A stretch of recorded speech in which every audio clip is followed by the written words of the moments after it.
is such a difficult business. God moves in mysterious ways his wonders to conceal, or so it sometimes seems. But if you don't like him now, wait until you see him when he's angry. He gets that way sometimes when his patience reaches the vanishing point. In her 56th year, 3 weeks before the Passover Seder, Aunt Bessie suddenly stopped believing in God. I found out about it when my mother came back from her annual lunch with Bessie and her 2 other sisters.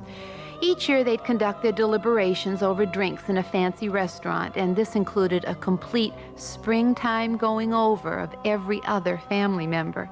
It was one of those rituals that normally put Mom in a good mood. Oh. So what's this? A burnt offering already? Don't look at me, Dad. She's been that way since lunchtime. Don't jump to help.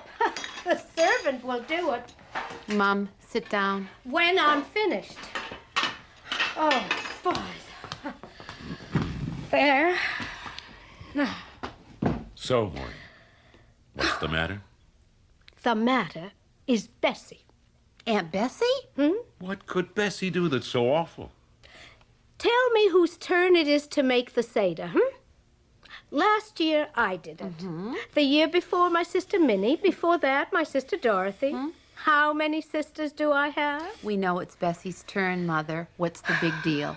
The big deal is she refuses. Bessie refused. For 3 hours, we argued with her. She wouldn't budge. I won't do Pesach anymore, she said. You're not serious, are you, Aunt Bessie? Bessie, who else? Is something the matter with Bessie? No. She has the house, the health, the time, and the money. Bessie says she can't do Pesach because she no longer believes in God. Bessie said that? As if God had anything to do with it. It's a family matter, not when it comes down to it, a religious concern. Good for you, Aunt Bessie. Oh, Hannah, you talk such nonsense. What's so good about Bessie turning her back on her family? She's not turning her back on anyone, Mother. She doesn't believe in God, that's all. At least Aunt Bessie has the courage to follow through with her convictions. Oh, Hoive. Don't upset yourself, Maureen. It's probably Bessie's time of life. Dad!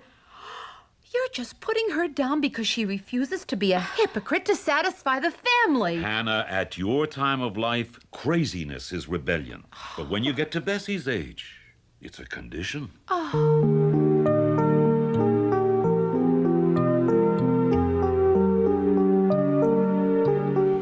When Aunt Bessie withdrew from God, it was no trial separation. It was divorce, decree absolute. We never saw her anymore at the high holidays. Even secular references to the Almighty, such as "for God's sake" or "goodbye," disappeared from her lips. No hint of him at all from Bessie. She didn't tell us what led to her loss of belief, and I don't think the family dared ask her. I was only 19, but to me, Aunt Bessie's revolt against the universe was exhilarating. Aunt Bessie! Hannah, dear. Oh, you look in the peak of life. Oh, so do you, Bessie. Where's your mother? I have something for her. In the bedroom getting ready. Hello? Maureen? Bessie here. The way you walk makes my heart beat fast. What a nice color you have on your television.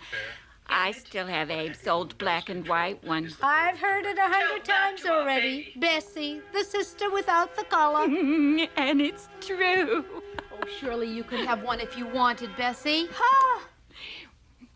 Hannah tells me that you have a big evening tonight, Maureen. Oh, big evening. Once a year, Seymour's company has a dinner dance. Anyways, I rushed over to bring you Grandma's garnet ring and earrings. Thank you.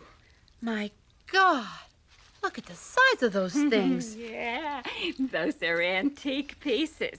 They're very beautiful. Come on, try on the earrings, Hannah. Well, no, thank you. Aunt Bessie, they're not my style. I'll wear them tonight and return them tomorrow. No, keep them as long as you like. Since I gave up my safety deposit box, they're only in my way. You're not changing banks again. Aunt Bessie, you're such a sucker for those premiums. Which bank is it this time? None. What? I've decided I don't believe in banks anymore. Oh, the savings, the interest, the principal, the balance is enough.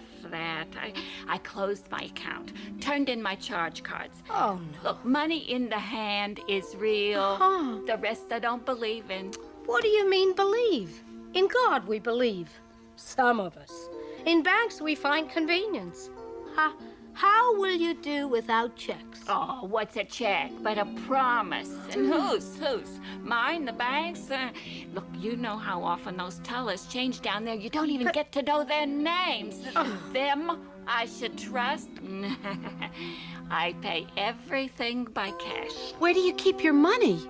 At home. In the coffee can. Oh, my God, Bessie, use your head a little. You're tempting fate. What if, God forbid, a thief comes, or a fire breaks out, or everything you have in the world, poof. Oh, what if no one could be sure of anything? The family waited for disaster. Nothing happened. Fate sniffed the bait and turned away. In fact, Aunt Bessie prospered. Her houseplants thrived, and her soufflés never fell. Moreover, the rezoning of Martin Park raised the value of her house by a third overnight. To me, she was a hero. Like the women I started hearing about in my consciousness-raising seminars, I saw Bessie fighting free of all the petty details that weighed my mother down year after year. Oh, Hannah, let's sit down. My feet are killing me. It's those ridiculous high heels, Mother. I warned you they'd cripple you. You want me to wear blue jeans and sweat tops like you? Believe me, it's very important to look good. Oh, Mom, wait, could I? Mom, you really buy into all that stuff. Makeup and high heels don't make you a better person. Aunt Bessie. Bessie, you make her into a god. Every idea she has is a pronouncement from Mount Sinai. She's just trying to live her life, Mother. For someone of her generation, that's an act of courage and imagination. Imagination? Ha ha, you said it. Wait up. I can't talk to you. So now you're struck dumb? When you and your Ray are married... That's your answer to everything, isn't it? Well, if Ray and I ever get married, it'll be because we want to, and not because of you and your old-fashioned ideas. Dying of thirst. Excuse me. After a while, I stopped saying anything. I knew Mother would never understand. And to tell the truth, I wasn't prepared for everything Bessie did. Hannah, dear, do me a favor. Go down to the basement and bring up a jar of pickles. Sure, Bessie. Anything else? No, just the pickles, dear. She's such a happy girl. She's living with Ray. The modern way, she says. If she doesn't believe in marriage, she doesn't believe. Why worry? I should have known you'd encourage her. Whew, it's like an oven in here. I'm going to open the window. So how come your screen windows aren't up yet? Who needs them? Have you gone soft in the head? You don't put up the screens, the flies come in. The flies come, and in comes filth and sickness. I'm sorry, Aunt Bessie. These pickles are moldy. What did I tell you? Did I miss something? Your aunt is going to have an open house for flies and silverfish. They should all be welcome and feast at her table with the family. The pickles are fine. I'll just scrape off the top. Flies buzzing in the food. oozing out every disease known to mankind. I warn you, you won't last the summer. Mom is right, Bessie. Flies do carry Oh, germs. germs. Germs is a theory. That's what they call it, the germ theory. Since I stopped believing in the theory, the germs don't bother me anymore. But science, Bessie. Oh, think about the people in the olden days. Did they use fly spray? Did they worry about pollution and disease all the time? No. They lived until they were 95, right in the middle of cities filled with rats and flies. You show me a germ, and I'll believe in it. In a microscope, you could... When I live down in a microscope, I'll believe in the germs down there. Come on, sit down, both of you. Lunch is ready. Wait. As long as I'm here, I'd rather bake in the heat than have flies. Whee! The more Bessie courted danger, the freer her life was. In fact, she was healthier than ever. She wasn't a slave to the pharmaceutical industry like Aunt Minnie, and she didn't have Aunt Dorothy's terror of being mugged and left without money in a strange city. Gradually, Aunt Bessie began to fill a larger space in my life. I couldn't stop talking about her at the university consciousness-raising seminars. It's amazing. Well, I'd love to meet her. She sounds wild. Oh, she is. She just keeps extending her boundaries. The moment I think she's reached one plateau, she's zooming off to the next. Exactly the way with so many of our unsung pioneers. There are no limits in their struggle for freedom from a male-dominated society. And it's women around us today, like your Aunt Bessie, who will someday find their place in the roll call of honor alongside of Harriet Tubman and Sojourner Truth. Does anyone have anything new to add before we break up the seminar? Well, I guess I should tell you, Ray and I were getting married. Oh, no. Hannah! Hi, hon, I'm home. I can hear. Damn. Hey, Crouchy Bear, what's the matter? I've been rewriting this story all day. It's still not right. Perfectionist. You're late. We had a lot to talk about. You told them? Yes, they're very supportive. Those women would see me through anything. Even marriage? Well, they were shocked at first, but they agreed it's okay as long as we're clear. The wedding is for our folks, but the marriage is for us. Besides, I told them they'd finally get to meet Aunt Bessie at the ceremony. Are you sure you want them to meet Bessie? Ray. Well, you've made her into such a legend.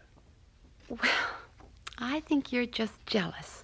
You can't bear the thought that you're not my only hero, that I might secretly worship Aunt Bessie, a woman. A batty old woman. Ray, you promised it. You... Honey, I was joking.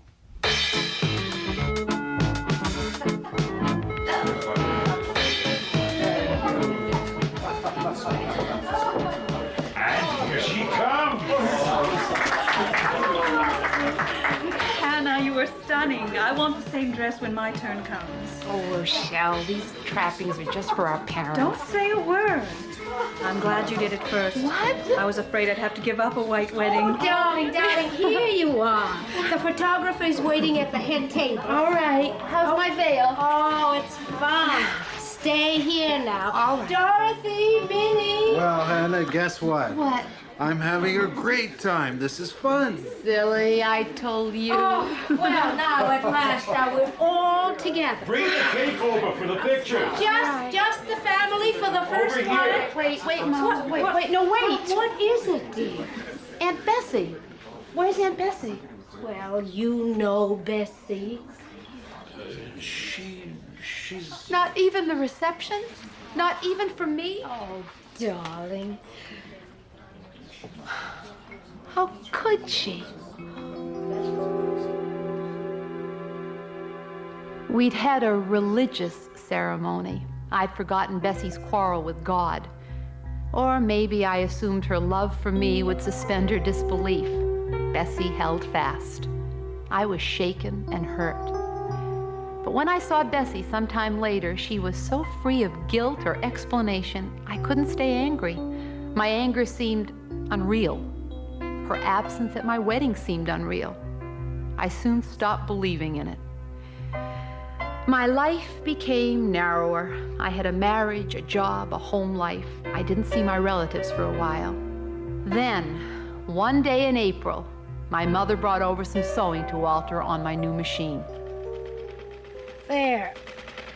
So once the bedroom's done, we'll probably start remodeling the kitchen. Oh, that's nice. Of course, Ray is so busy, it's impossible to...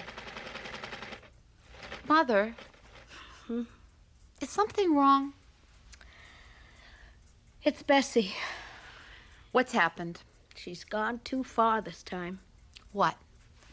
She's given up electricity. Well, you're joking. No. No one gives up electricity. A person who gives up electricity has no neural function. That person is dead. Oh, stop being childish. Bessie is alive enough, but she has stopped believing in electricity. And strange things are happening in that house. What strange things? Oh, I'm afraid to tell you. I'll go and see her then. Good. After all, you encouraged her. Aunt Bessie!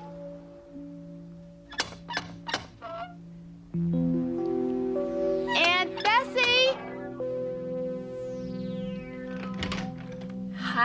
Hannah. Oh, come in, come in. I was upstairs doing my spring cleaning. I could use a break. Oh, my, you look wonderful. I thought I heard the television. Mom said that... So that's it? You came because your mother's been blabbing all over town, No. I bet. With your Aunt Dorothy and that big mouth Minnie. Oh. Now, what if a person wants to hear some programs, have some company while she works? What's so wrong about that? Nothing. So you really haven't given up electricity? I don't have to give up what I don't believe.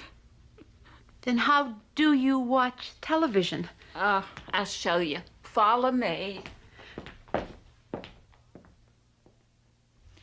What do you want to see? Medical shows, soap operas, comedies? I don't know. Look, it's Dr. Kildare. Oh. Dr. Kildare, I can't live without Meg. I love You him. have to be strong. What happens now is as much in your hands as mine.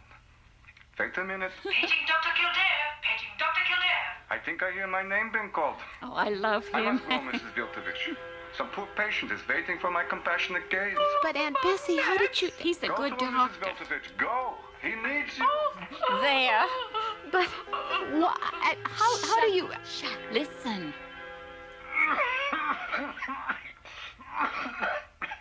So, Wilma, you came. He has TB. Was that woman coming from this room? A nurse? Do you watch You this think all I'm the sneaking time? women in here? Every day. Do I have love such it. a pain? I feel the pain. Max, how will I bear it? I think she's Did you crazy bring about something to him. eat? Uh-huh. The food here, yes, such has a eye. I brought some nice chicken soup. My mother used to say the chicken soup you Your made. mother was always talking See, foolishness. some things I get and some things I don't. Fibber McGee I get in the daytime, but never in Yiddish. Jack Benny and Milton Berle I get in Yiddish. And the doctors I can get in either language, but they're more sympathetic in Yiddish. But I don't understand how you do it. Not only television, but color and Yiddish. What is this? Listen, I don't believe in electricity, but I believe in color. And I believe in Dr. Kildare. A person should only accept what he believes in and throw away the rest. You see, Dr. Kildare will return. But first, a word from our sponsor. oh no, It's rather important that I tell you about the... What's wrong? What happened? Who was that on the screen? He looked like a rabbi. nothing. A commercial. But if you control the television, then don't have commercials. I can't stop them. I couldn't tell anyone about Bessie, not even Ray. When the women in my group asked me about Bessie, I said she was sick. It was a good excuse. Illness is not part of the image of the liberated woman. It reminds us of dependence, of compromise. But then I got sick, hospital sick. Dizziness, weakness, sweats, chills. A renal crisis, the doctor said. In essence, I had begun to poison myself. I spoke to the doctor. He says the treatment is finally working. You're looking 100% better. Sure. Without a doubt. You'll soon be over it. You'll feel better than before. Do you believe in doctors, Mom? Of course. Aunt Bessie believes in doctors. Television doctors. Ben Casey, Dr. Kildare, Marcus Welby. It's funny. I don't believe anymore. I wouldn't be surprised if my legs stayed behind me when I get up. Oh, darling, shh. It's just the illness. You'll see. Aunt Bessie, why hasn't she come? Bessie. What? What? What?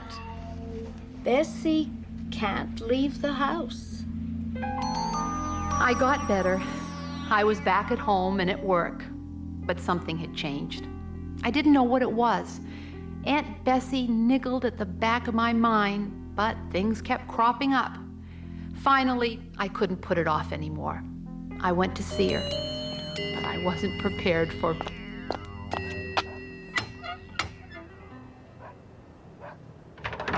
Aunt Bessie? It's me, Hannah. Aunt Bessie? Here. I'm up here. Aunt Bessie? Come on in. You're floating in the air. Quick, before anyone sees. Come on into the kitchen. It's better in the kitchen. Here, I'll help you. Oh. No, shut! Leave me! Leave me! I'm sorry. managed very well with a breaststroke. All right. It's only when someone tries to help me that I go spinning and somersaulting. How did this happen? I stopped believing in gravity. Try to stay in the chair now. It's a nightmare. A nightmare. Oh. Crumbs, grease, dishes in the sink. I can't do anything. Oh, wait, be careful. Oh. See? That happens when I get excited. I lose control. Can't you get down by yourself? Can a cloud swoop down from the skies? There must be ways of adjusting. Astronauts do it. Oh, I mean... what do you want me to do? Put on lead shoes? No. Weights, huh? I've tried them all.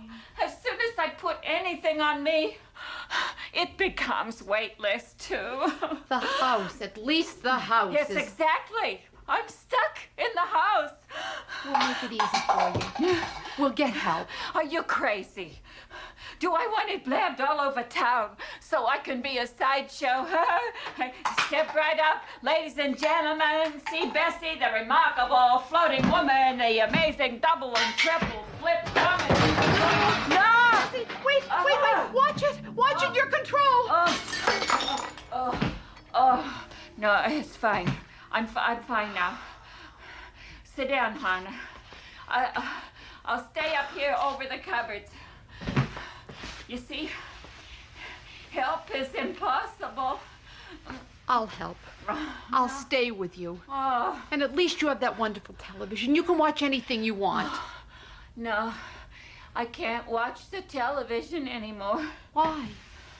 Because of the commercials. It can't be that bad. Oh, don't tell me what's bad. Everybody hates commercials, Aunt Bessie, but they're a fact of life. We just have Do you think the sponsor would let such a chance slip away, huh? What? A helpless woman trapped in the house like I am? Huh? No, go on. Turn on the set, Mrs. Smarty. Go see for yourself.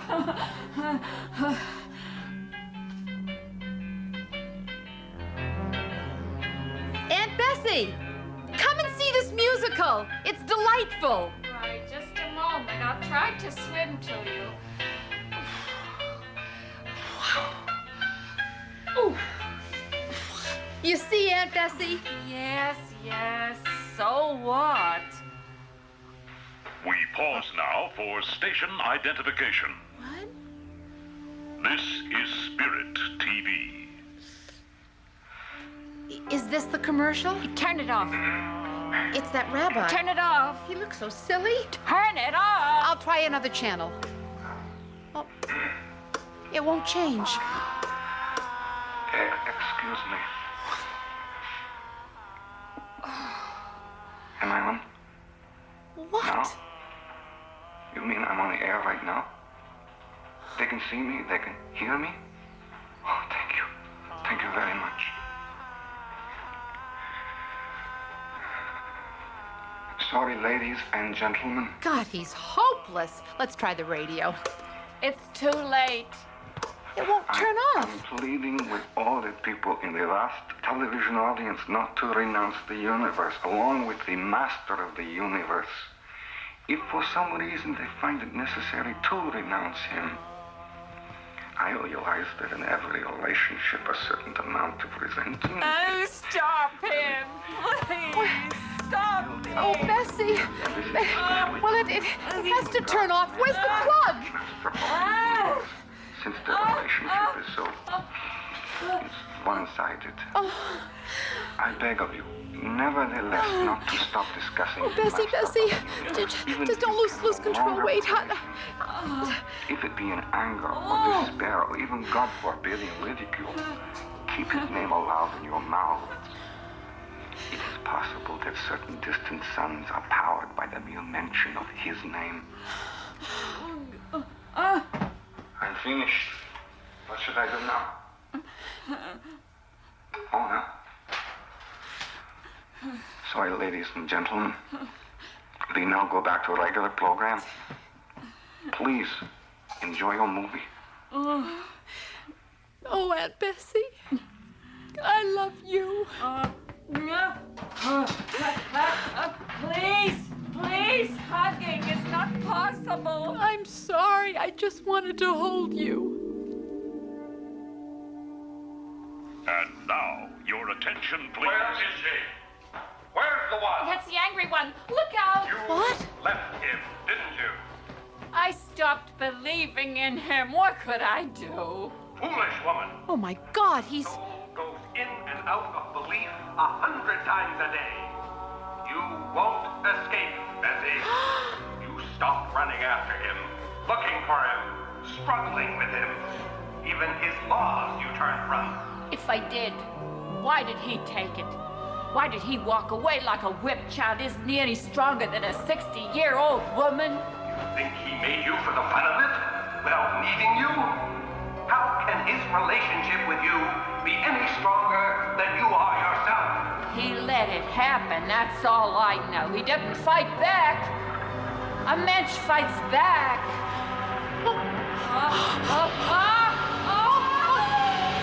Bessie! In the end, I had no way of holding Bessie fast.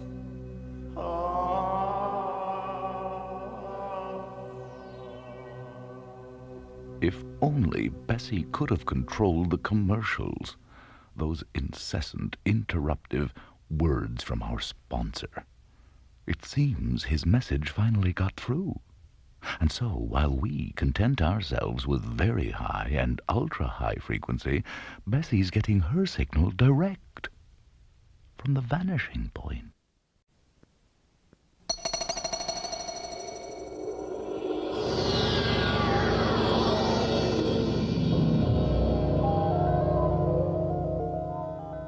Tonight, something a little extra. First, check your head. Screwed on tightly? Good. Now, put on your headphones. Some of the wires disconnected, you say? You're only receiving me in the left ear? Perfect. Just what I intended. And now you are experiencing me all around. Turn away, and I'll whisper to you in your right ear. Like this. You are listening to the miracle of Kunstkopf binaural. And what a way to go through the vanishing point.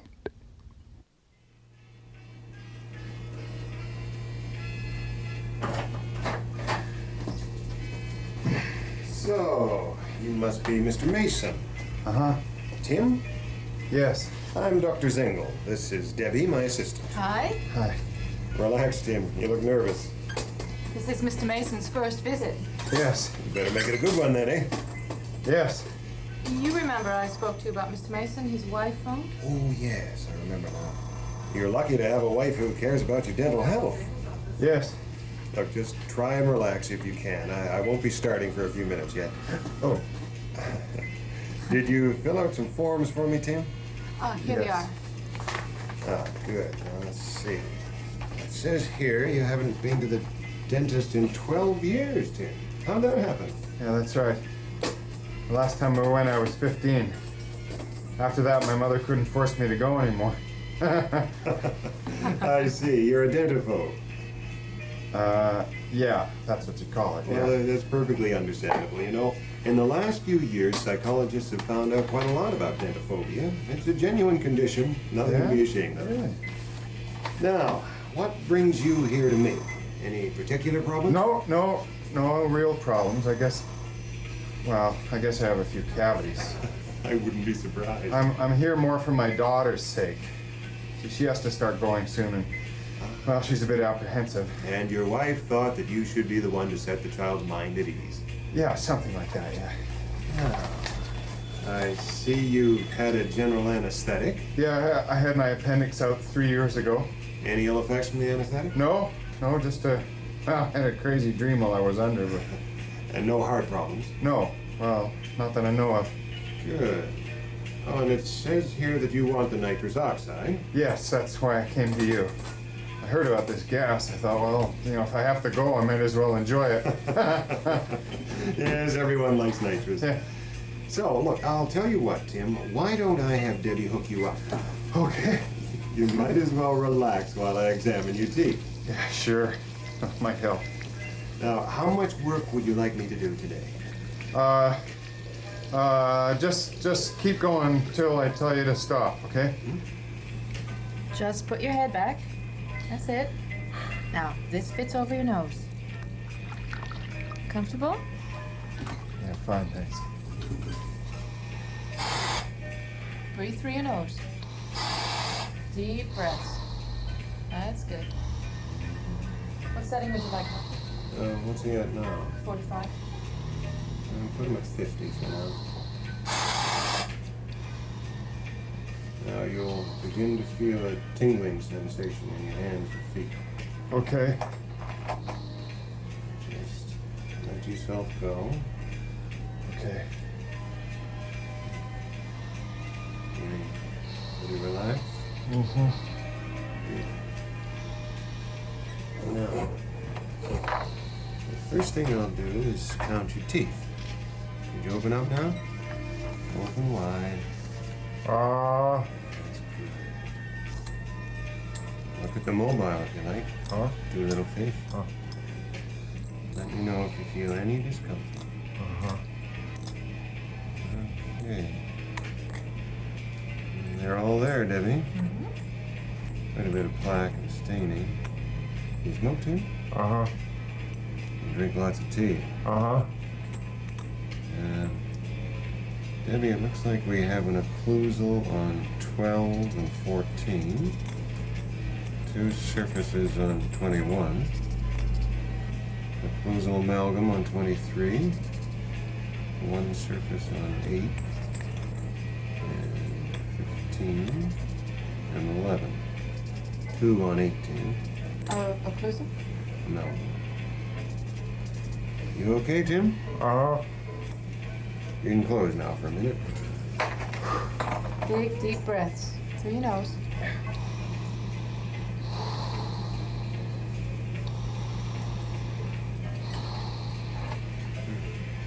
relaxed now? Well, I was until you started picking. Oh, did it hurt you? No, but I was ready. Ready? Yeah, I was waiting for it to hurt. I'm up to 65, please, Debbie. Okay. Actually, your teeth are in pretty good shape, considering. If you could open again, I'll give you some freezing. Open wide. Wider. That's it.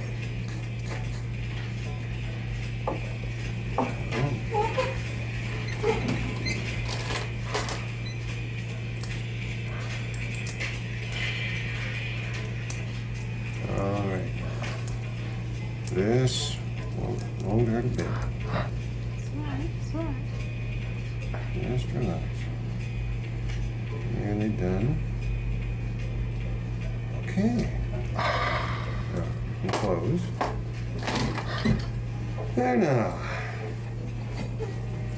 Better push him up to 70, Debbie. That's quite a ride. Arms are still sweating.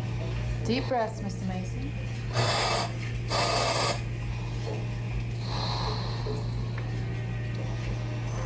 Oh, Mrs. Patterson found where you're at, Vanishing.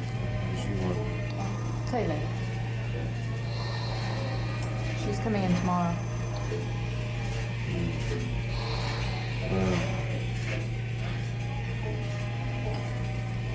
You still with us, Tim? Mm-hmm. Okay. I'm going in now, Tim. This is the sound you'll hear.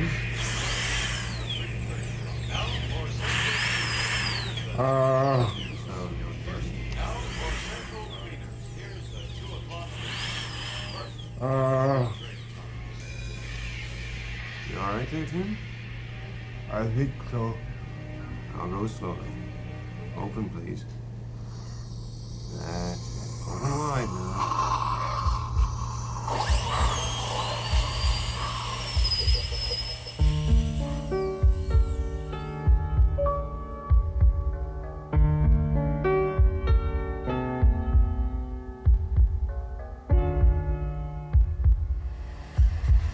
So how was the big trip to the dentist? Oh, it's not bad. I'm going back, though. With a little less fuss, I hope. Okay, I was scared, I admit it. But I can't help it, you know. Dentophobia is a genuine condition. Why that freezing stays in a long time. I can hardly talk. Daddy, come and see. What is it, Jenny? I want Daddy to see. Well, I'll come just when I finish my coffee, okay, honey? Okay. And how was the famous gas? It was great. Or it didn't work. I could still feel everything he did. With freezing and gas? Oh, you'd never make it as a woman, Tim. Never. Hey. You know, I didn't know what he was doing. Once I was practically ripping the arms off the chair. I was hanging on so tight because I figured he was drilling right through this tooth up here. See? And it turned out he was working on this one at the front. And that gas really flattens you out. And I kept thinking that things were happening over and over again. Like what? Well, this guy on the radio, he said a particular line of news, and then the phone rang, and then he said it again. And then the sound of the drill, and a sensation of pain somewhere in my mouth. I tried to control what I was thinking, but I always lost track. Well, is this stuff safe? Well, yeah, it's supposed to be. I mean... Daddy, I'm still waiting. I'm coming, honey.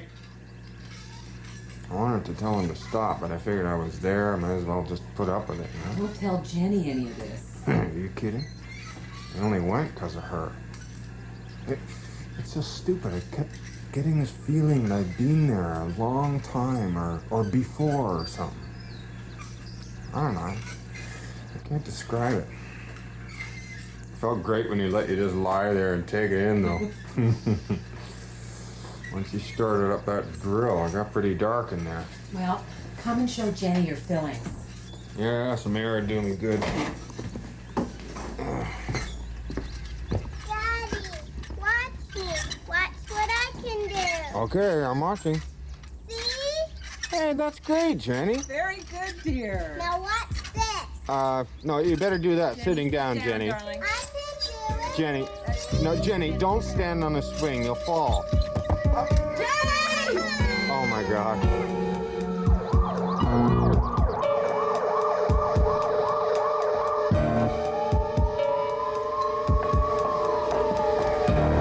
These are the parents, Doctor.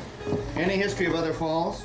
What? Oh, no, not like this. No. Has she been unconscious since the fall? No, she was awake and crying.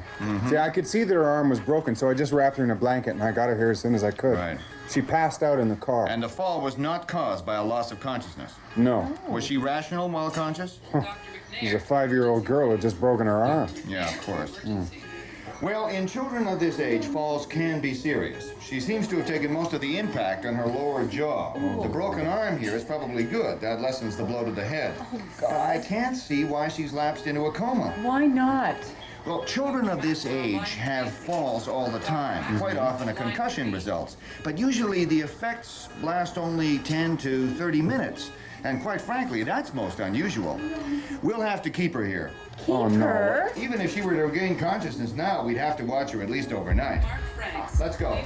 Well, hey, I mean, what do? We just go? Yes, you just go on home. We'll call you if there are any developments. I'm going.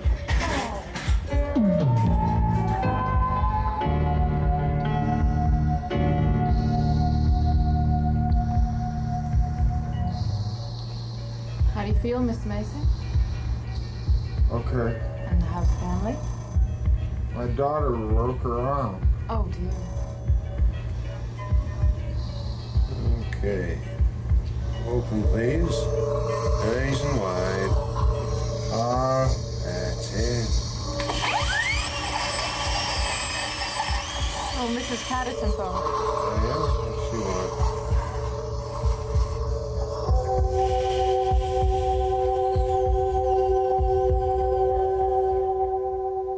God, how much longer are we gonna have to sit here? Day after day, no change, nothing. The doctor said we just have to wait. Yeah, I know, and I've been waiting. But she's got to start making some sign of recovery or coming to or something. Tim, she'll be all right. Yeah. God, if only I hadn't gone to that dentist, maybe this wouldn't have happened. I only went for her. I thought we should read to her. What? The doctor said it might bring her around. Do you think she can hear us? That's what he said. She might not be able to recover on her own. She might be uncertain about where she is. If our voices could reach her, it might make her feel that she should wake up. Did you bring a book? One fish, two fish. It's her favorite. Yeah. Here, I'll read it. Jenny. Jenny, I got one fish, two fish. You ready? One fish, two fish. Red fish, blue fish. Black fish, blue fish. Old fish, new fish. This one has a little star. This one has a little car. Say, what a lot of fish there are.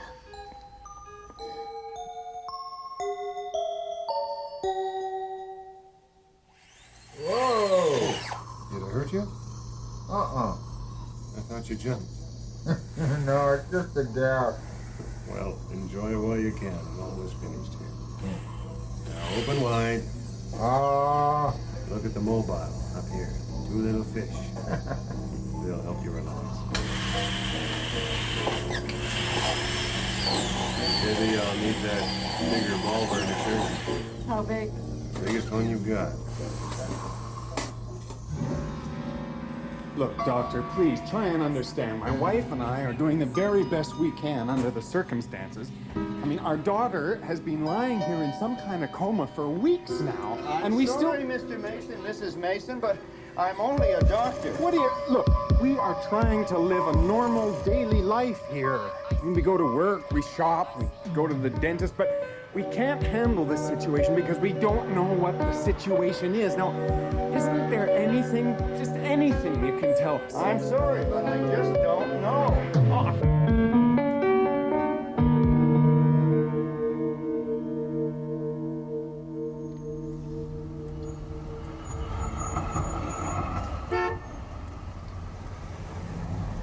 Same drive every day, back and forth, that rotten hospital. Really glad when this is all over. It's been months, Tim, and it might be years before it's over. Hey, what kind of talk is that? Poor kid's lying there, you got her written off already? But it changes things so much. What? Well, things change. Take Jenny out of our lives and everything's different. Tim, watch out! Oh, God, I thought that was it. Nothing more, you know. I can feel it coming. We'll get through this. Come on, you just wait and see.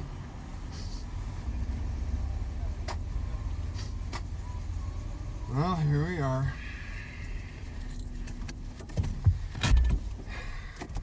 God, I hate this parking lot.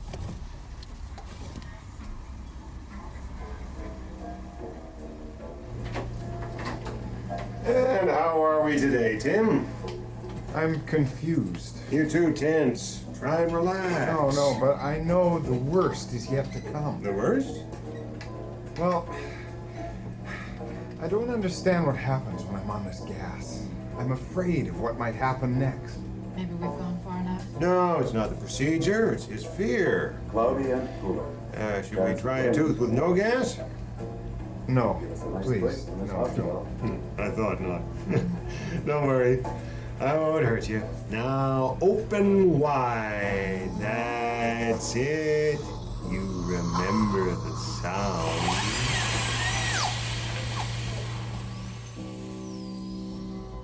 I'll just take this off your nose.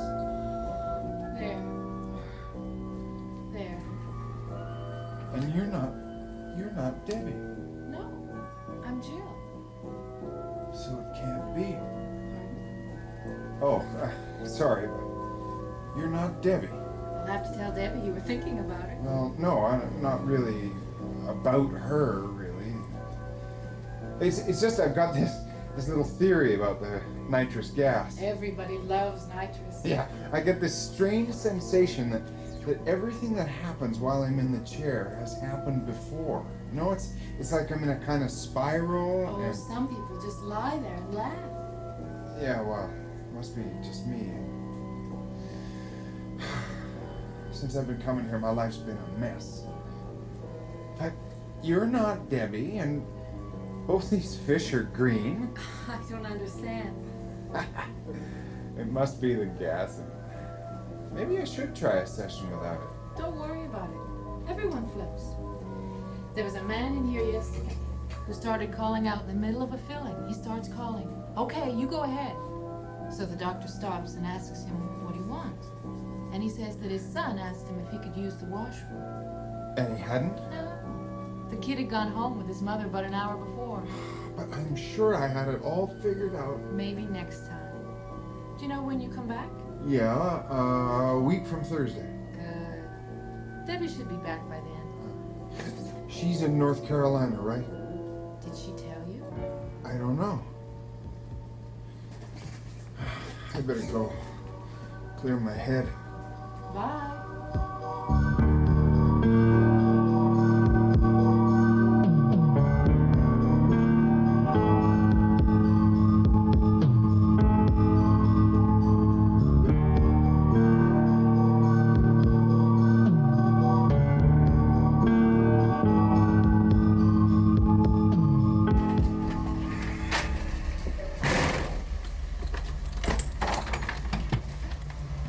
Hi.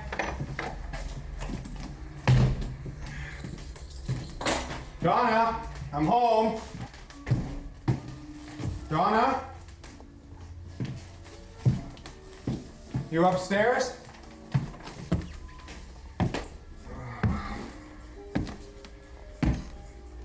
Donna, I'm home.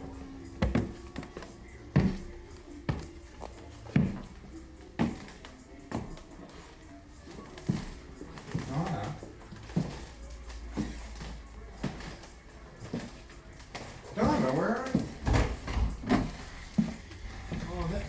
Oh my God. Oh my God. Donna, what's happened? What's happened? Okay, stay calm.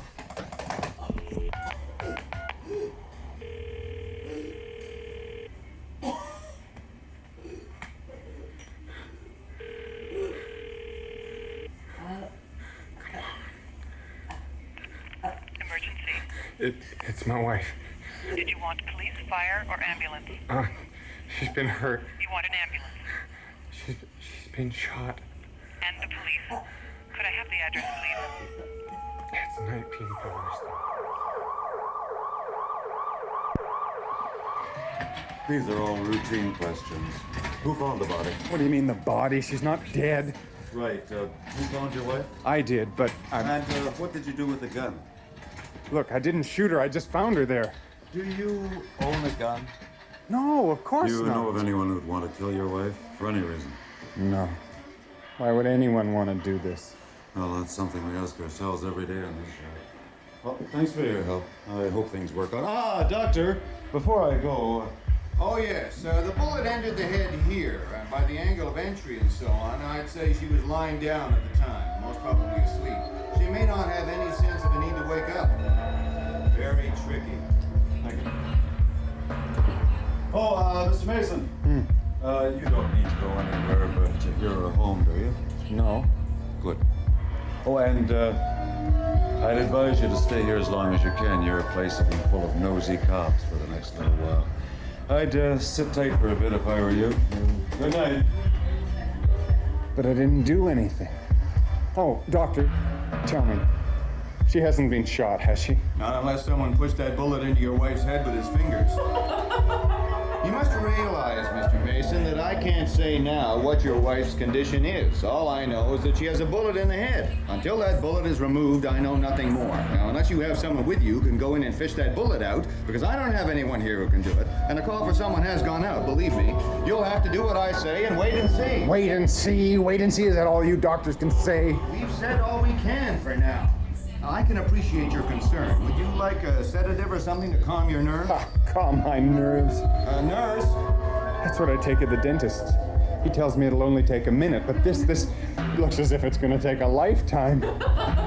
I was happy, don't you understand? I was happy. I had a home and a family. Mr. Mason, if I could help you, I would, but there are certain things we can't predict. I can't tell you when your wife might be well again any more than I can tell you tomorrow's weather. It's unpredictable. Cloudy and cool.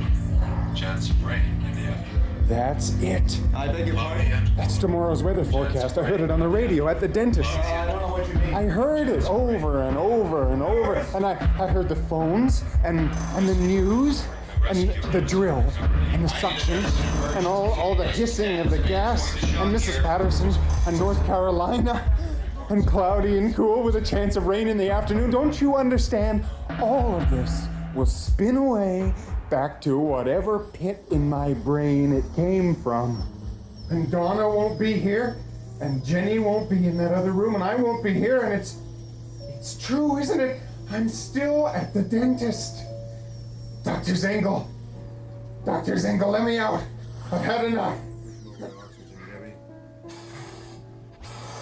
Mr. Mason?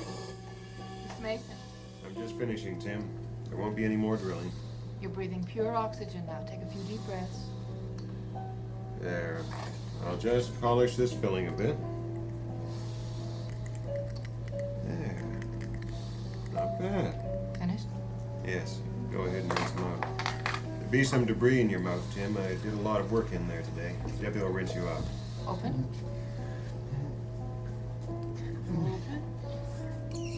And How long have I been here? All afternoon. How many times have I been here? Well, once. Why? And you haven't been to North Carolina? I'm going next month. And what about Mrs. Patterson? She's coming in tomorrow. You heard us talking about these things while you were under. Oh, thank God. Is everything all right? It all makes sense now. A concussion, bullet in the brain. Pardon? Oh, but it was so bad. It was so bad, I thought it must be real. I'm sorry I left you under so long, but I wanted to do all of them today. You see, you wouldn't relax. But didn't you know that I was in agony? God, no wonder people are afraid to go to the dentist. You get us in here and you just barge ahead and you do whatever you feel like with no consideration Now, for what Mr. may Mason, please, before you go getting all worked out, let me remind you that you asked me to do as much as possible today. And when your wife called to make the appointment, she also wanted me to do all that was necessary in one session. She knew you wouldn't come back, and I can see now why. Now, if it was unpleasant for you, I apologize, but don't blame dentistry. Okay, I'm sorry. It was a bad experience. I can't explain. Yeah, you better get that, Debbie. It's probably Mrs. Patterson again. How many times did she phone? More than once. Oh, no, he's just fine. But tell me the truth now. Did you experience any pain in your teeth? No. Yes? And that's the worst part. There was no pain in my mouth at all. But all this other stuff in my mind. I guess it's because I was afraid it would hurt. No, he came through it with flying colors. I feel so foolish about He's it. right here. If you'd like to talk to him. Simple trip to the dentist, but I don't think I've ever been that frightened in my life. Right. Okay, I'll tell him. Bye. Well, nitrous oxide can do strange things. And if you do come back, I'd suggest we try to do without it. Yeah, probably you're right. That was Mrs. Mason on the phone. Oh, boy, will I be happy to see her. Just remember, your teeth are fixed now, so take good care of them. Okay. That way, it's all been worth it. It's worth it just to get out of here. No offense, but my real relief is waiting for me at home. Yes, your wife said to hurry home. Don't worry, I will. She says your daughter wants to show you a trick she can do on the swing.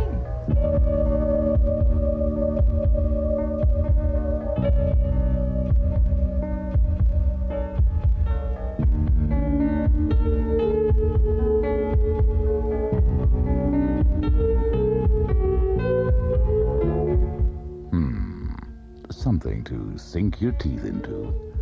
You have a good bite. You've made quite an impression. Here, keep the cast. Yes, that's what it looks like inside. Never knew it would be such a gaping cavity, did you? The vanishing point?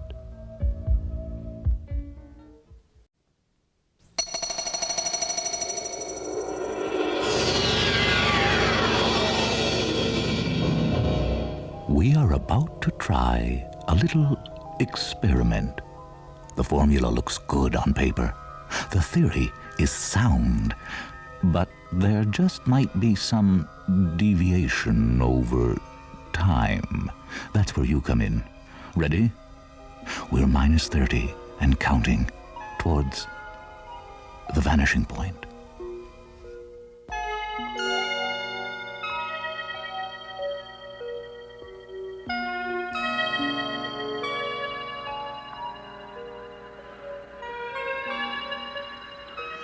Oranges. Here, put them away. Thank you. If you pinch them too hard, they get bitter. It's too bad you can't come along. You need the rest more than I do. Listen, those horses at your place, can you actually ride them? You can ride one of them. The other two are honest-to-God farm nags. I'll go with you next time anyway, even if I'm supposed to write 10 reports. I wish you would. I'd love to see you fall off a horse. You know, Ava, you're really not interested in the aesthetic side of life. You have no idea how aesthetic it really is to fall off a horse. Have you got everything, Ava? Yes, Abraham. Your travel papers? Yes. A ticket? No. Well, honestly. Of course. Money? Yes. Is that all?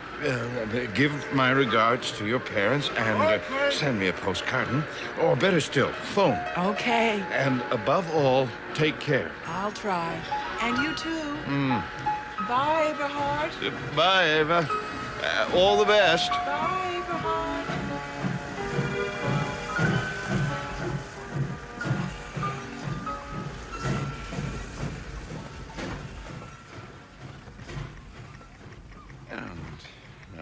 examples just to make the whole thing a little less abstract. Like that train thing. That's good.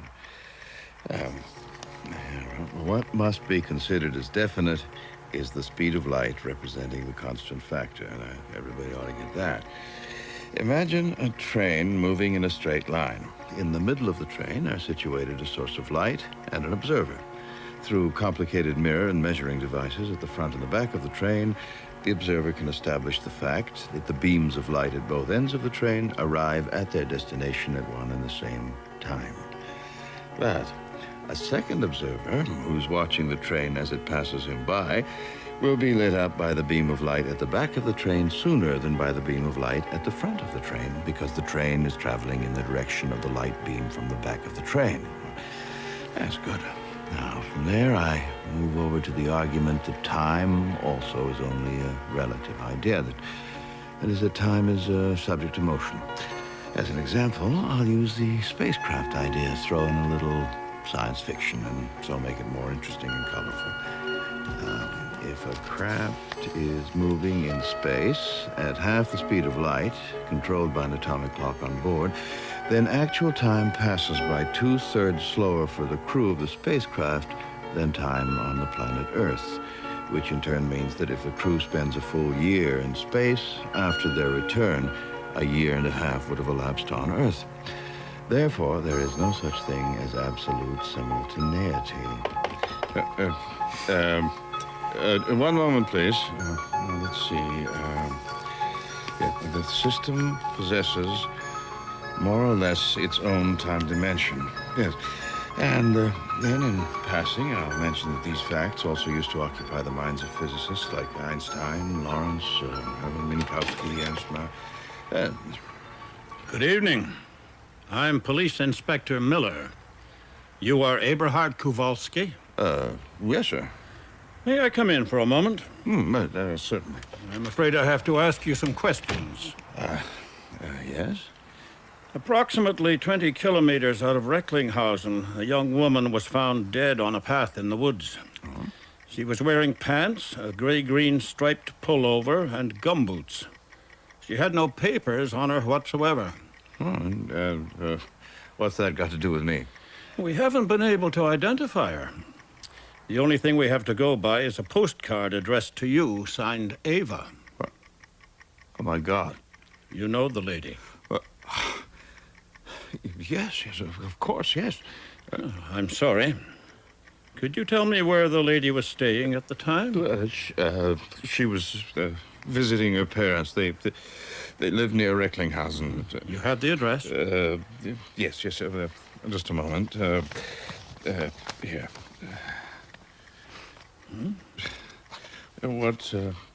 What happened to her? Well, at the moment, it looks like poisoning. Homicide is still investigating. What sort of poisoning? The post-mortem will make that clear. Thank you. The lady was not married? No. Her name is Schneider, her parents' name. And her present place of residence? She lived here with me. I see. Well, thank you very much. I think that will be all. Goodbye. Goodbye, Inspector. Dear Eberhard, arrived safely, pressed for time, must go shopping. Will phone with all the news. All my love. Yours, Eva. Hello. Hello, Eberhard. Ava. Ava! Oh, thank God. I had a terrible scare, but it's okay now. I thought you were dead. Some idiot of a policeman was here just now telling me you were dead. I'm so glad. I was frantic. I was all mixed up. Eberhard, I am dead. It was either a case of mistaken identity or somebody was trying to play a joke. A silly joke, if I may say so. Eberhard, it's not a joke. Have you any idea how they managed to get hold of your card? Of course. They found the card on me. Listen, Eberhard, we can only talk to each other on the phone for 30 seconds. Found? Half a minute? Stopwatch. It's a plot. Somebody is trying to put me on. Kidnapped. Ava, are you being threatened? No, Aberhart. What the policeman told you was true. I was poisoned by some mushrooms. My father warned me not to pick them, but I did, and I ate them. I was alone at home yesterday. Then I went out on the bike. Suddenly, I got cramps. It was terrible. It took a long time to die. You're dead? Yes. Well, then, how can you call me? I don't know. I simply can. But only for a short time, because it weakens me a lot. I lose energy. I'm only calling you to tell you that I love you very much, and to ask you to think of me now and then. Of course I'm thinking of you. This is my last chance to be in touch with you. We've got to stop now, Aberhart. The 30 seconds are nearly over. I'm losing too much energy. But we've been talking now for over a minute. There's something wrong here. I can hardly hear you. All the best, Aberhart. Goodbye, dear. Eva!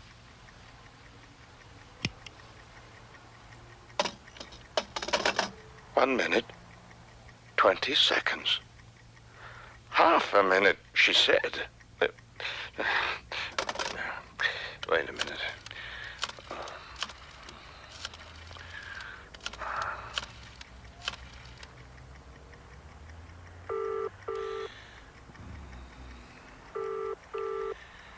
Good morning. Police District number 23. Good morning. My name is Kowalski. One of your men was here just now. He said that at Recklinghausen, what I want to say is a young woman, he said she's dead.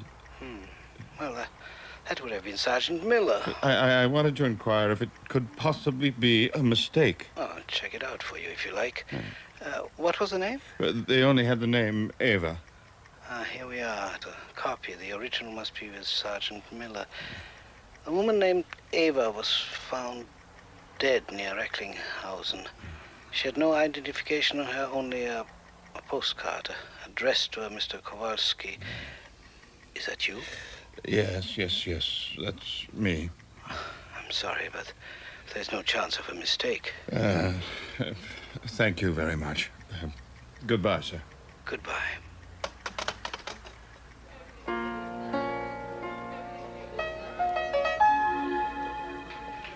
Professor, could I see you for a moment? Yes, if you make it short. You'll think I'm crazy. Professor, what explanation is there for the fact that somebody insists 30 seconds have passed when my watch says 80 seconds?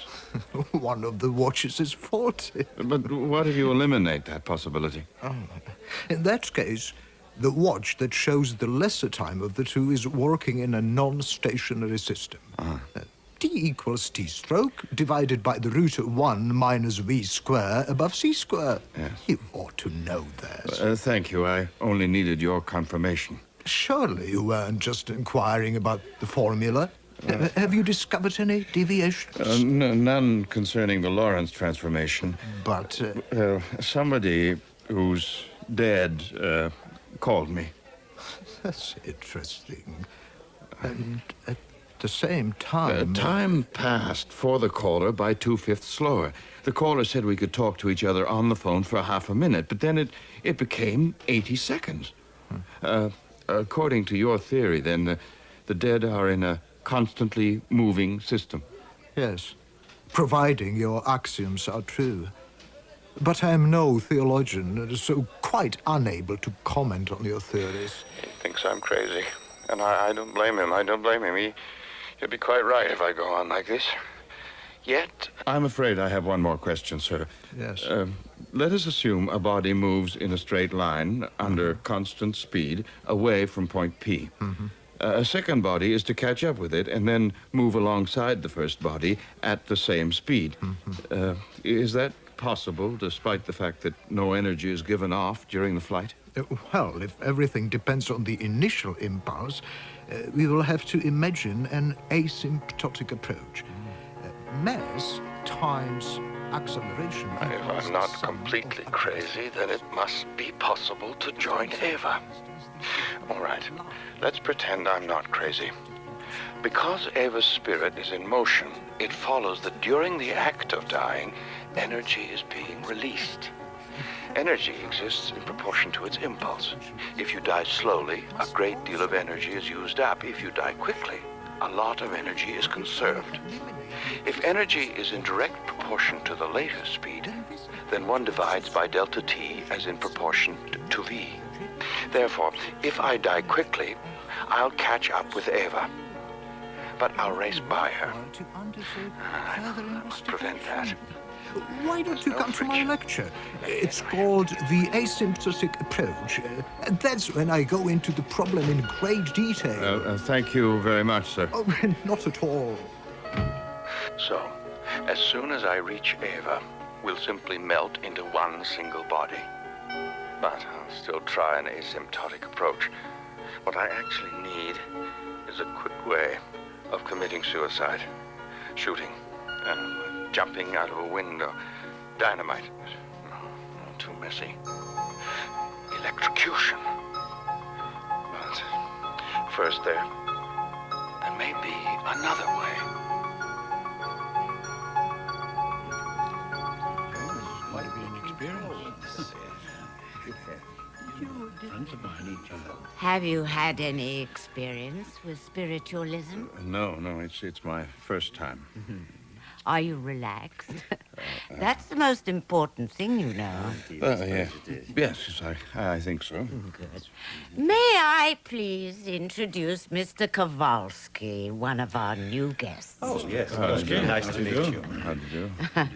Our hands will form a circle on the table, fingers touching, so that we get a magnetic ring. Thus we create a field of force, which we call the spirits. One of us is the medium, usually it's me. The spirit speaks through the medium's mouth if the conditions are right. For instance, if the deceased hasn't been dead for too long. You mustn't be frightened. If you do, the spirit goes away. Well, we're all here then. Now, let's light the candles and put out the light. Take your places, please. Now, let us close the circle and all relax.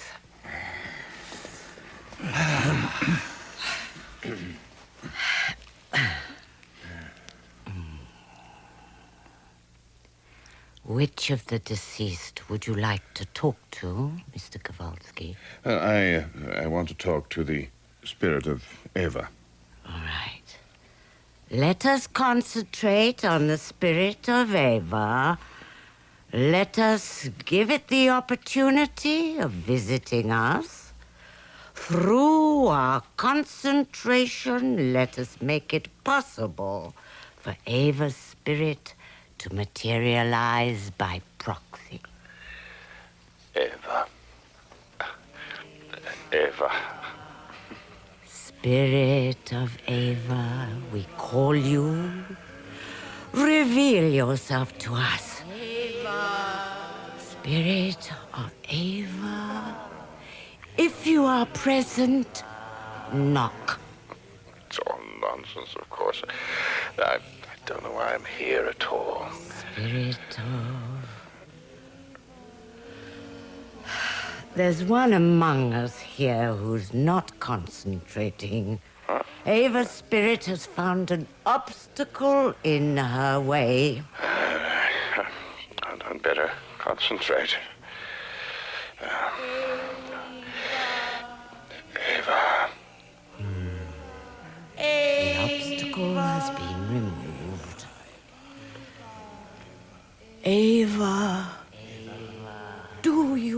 hear us. Give us a sign. Here I am. What?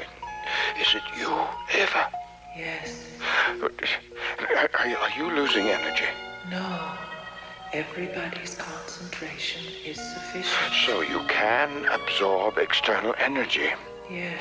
Can you give off energy? Yes. Have you balanced your energy again? Yes. Good. Now, listen. Do you move in space? Can you move in several directions? No. Why do you ask all that? I can feel a vibration. A spirit is approaching us.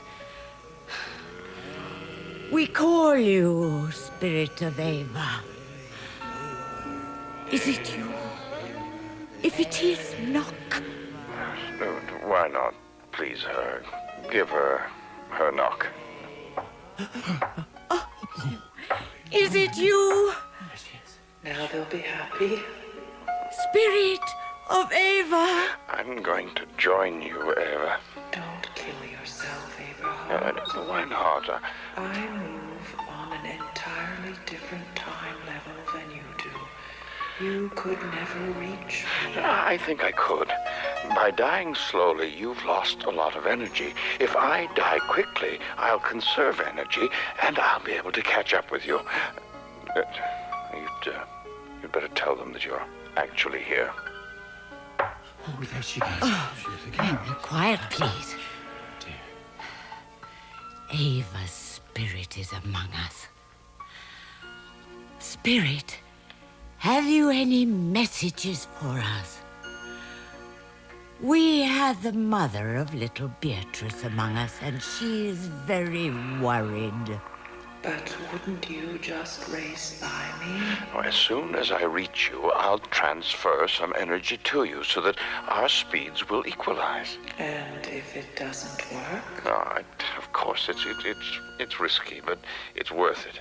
Better think about it again, Abraham. The theoretical preparations are finished. Now, the practical experiment. Do you know anything about little Beatrice?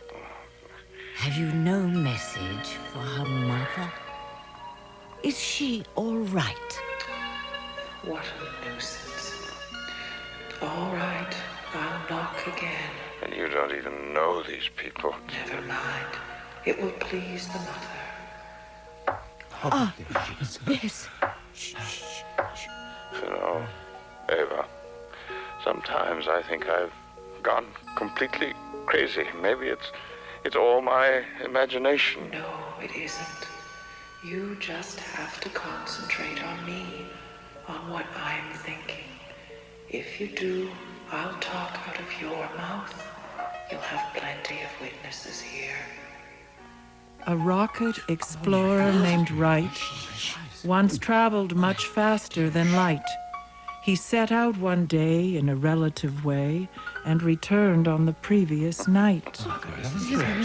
Amazing. Wonderful.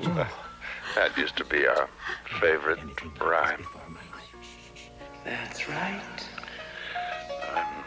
I'm losing my concentration. Did I just recite a limerick? Oh, yes. Eva just said a limerick out of your mouth.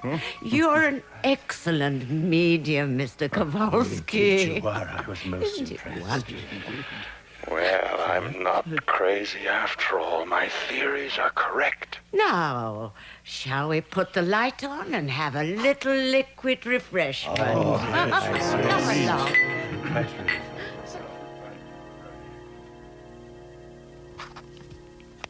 Yours sincerely, Eberhard Kowalski.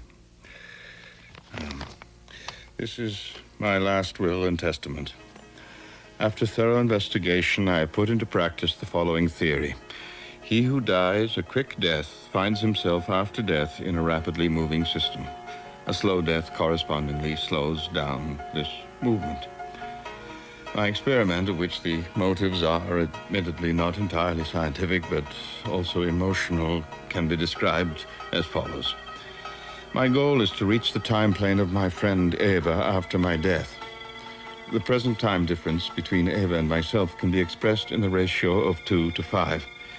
Therefore, Ava's speed is 2.32 to the 10th power times 10 meters per second. Her rate of dying was about 1 hour. If my rate of dying were 1 hour, I'd find myself moving behind her at a constant distance. It shouldn't be difficult to decide on a quicker way of dying. I have now decided to die by high-voltage electrocution. For clarification, I'm enclosing a diagram which explains graphically the relationship of the speed factor between the start of the death process and the moment of death. If my rate of dying is 5 seconds, then my rate of death is 99.9861% above that of Ava's, which means 4.6367 to the 10th power times 10 meters per second. Therefore, Ava's present distance is 1.152 to the 10th power times 13 kilometers. Therefore, I will reach Ava after 263.796 to the 10th power times 2 seconds, which equals 4.383 minutes. After that time, I'll be able to transfer enough energy to Ava for us to move along in a parallel orbit, hoping that my theory will be of some benefit to mankind. Yours sincerely, Eberhard Kowalski. Good. Ava's been dead for 5 days, 7 hours, 58 minutes. My experiment begins in 2 minutes. I must hurry. The chains with the attached high-voltage contacts are locked in place. The key is outside my reach. The chair is bolted to the floor. Even extreme fear of death cannot prevent it from happening. Now, relax and wait. The margin of error is not more than plus or minus 5%. But as I'm able to give off as much or as little energy as I choose, this is relatively unimportant. Everything's ready. The current transformed to 10,000 volts. Experience with the electric chair shows that there's no brain activity after approximately 5 seconds. Another 20 seconds. Oh my God. What a nightmare. I've got to get out of here. I've got to wake up. It'll all be over right now. Maybe I'll really get to Ava. The calculations are correct. The rest is madness. Stop the clock! Help! I hope nobody hears me. Help!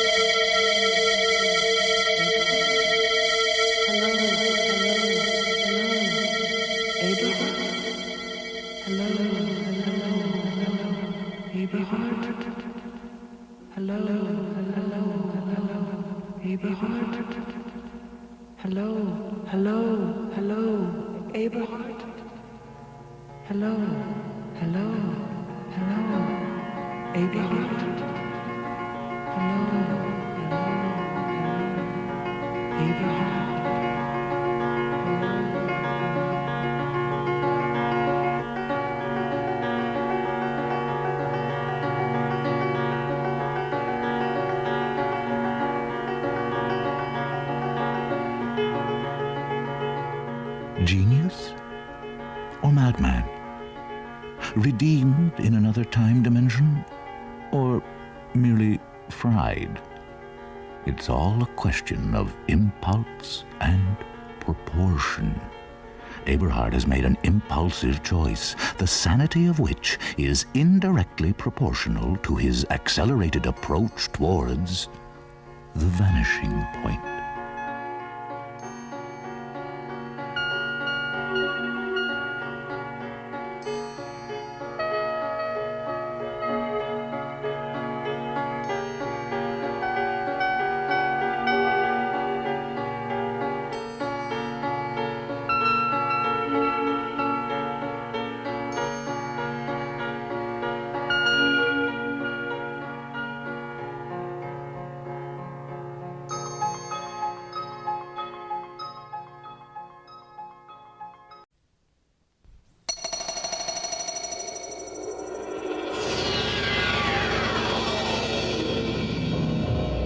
Insomnia?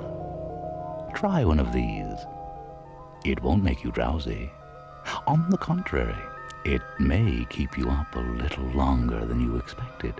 Oh, one more thing.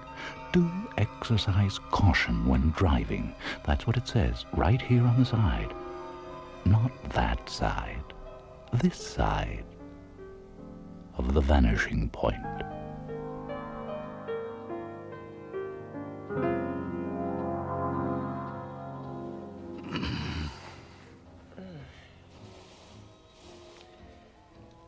You're still awake. Yes. No wonder. That radio on all night. Artie Shaw. Yeah. It's latest soul music. No talk, no commercials. You any idea how long it took me to find this station? I can imagine. I'll turn it off. Thank you. What about the light? Whatever you say. Henry, I am not saying anything. I know.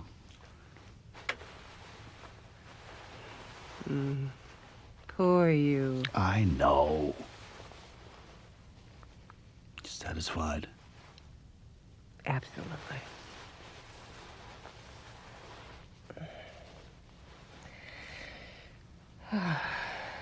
This isn't normal. What do you mean? Well, I mean, it's normal for people our age not to sleep much, but what we are dealing with here is insomnia. How come you're always so smart? It's Tom, isn't it? I wish that guy up ahead would just pull over. Or at least show me the courtesy of letting me by. God, look at him. He must be smashed out of his mind. Just stay back. I'll pass him when I get a chance. I've got the thermos. Want some coffee? Yeah, sure. Thanks. So, how are the kids doing, Julie? They're okay.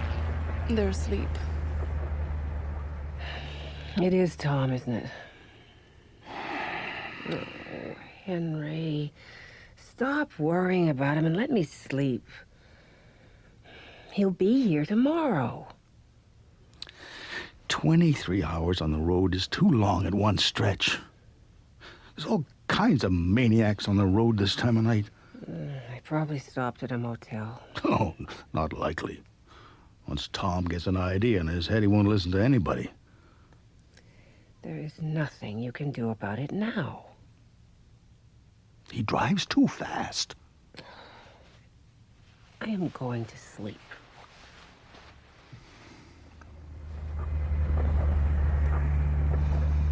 Good night. If we're gonna survive this vacation, the first thing I gotta do is talk to Dad. The argument in the backyard last year. Oh, that. Yeah. Well, we'll probably go for the obligatory walk in the park, the old father and son routine. He'll give his opinion on the state of my life and how I can improve. Like going into business with him. Is he still writing you about that? Hey, if I came home with a Nobel Prize, he'd still find a way to say I could have done something better. I know. Tom, is this how you're planning to stay awake tonight?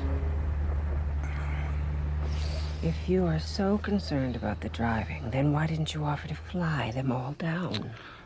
Don't start that. Why? Well, I'll tell you why. Catherine. Because that would be admitting you were wrong. And you're too much of an asshole to ever concede that you were wrong. Tom was the asshole, not me. You were both assholes. Never seen anything like last summer. Ugh. Two grown men stalking each other around a backyard, waving silly little croquet mallets at each other. He's never listened to reason. He's never listened to me or anybody. Shut up, dear. You're not as worried about him driving as you are about what you're going to say to him when he gets here. That is utter bullshit. Will you just try to be good this time? This time? What do you mean? I'm always good. You know what I mean. A whole year. We haven't even phoned each other. He hasn't phoned me either. Henry? All right. I'm a little chilly, Henry. Come here. There. I think it was you who had to stay up driving all night. Exactly. I'm gonna pass the bastard. Be careful. Oh, great. Now he decides to do 140. Son of a... Pull back. There's a car coming the other way.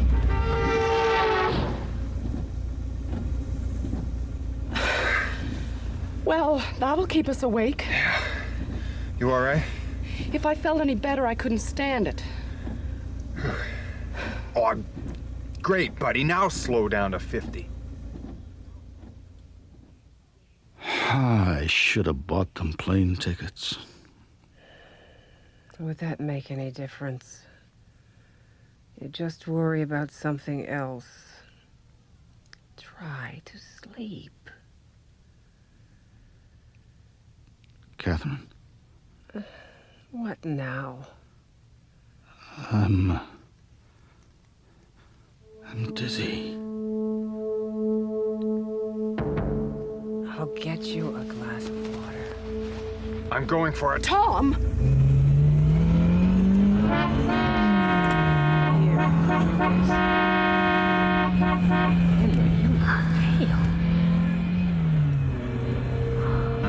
Henry? Henry? No! Henry!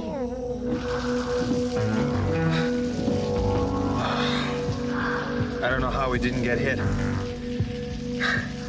Check the kids. They all right? Yeah, they're all right. Henry? Henry! Speak to me, Henry! Hang on.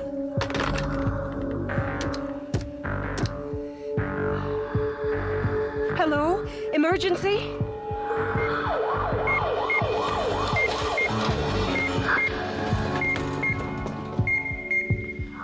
Mrs. Waring, I'm Dr. Keynes. We didn't get a chance to meet last night. Yeah, hello. Now, I have the results of the CAT scan. That's a... Yes. We don't know a lot about this kind of stroke. The internal hemorrhage is most likely around the brainstem at the back of the neck. We don't know the extent of the damage. Now, did he open his eyes at all during the night? No. Thank you. Mr. Waring? Mr. Waring? What is it? Well, all we can do is wait and see. He's opened his eyes. Henry, dear. Henry. Excuse me. Mr. Waring? Can you hear me? I hear you. You don't have to shout. No response. He never sleeps. He hasn't slept soundly for 40 years. You see, he just takes his time when he's waking up. He's not quite awake yet. Henry. Oh, Henry, I'm so embarrassed for him. Well, let's check his reflexes. Anybody home?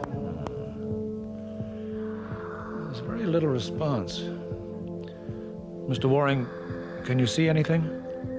As I move my finger, can you follow it with your eyes? I'm trying. No response.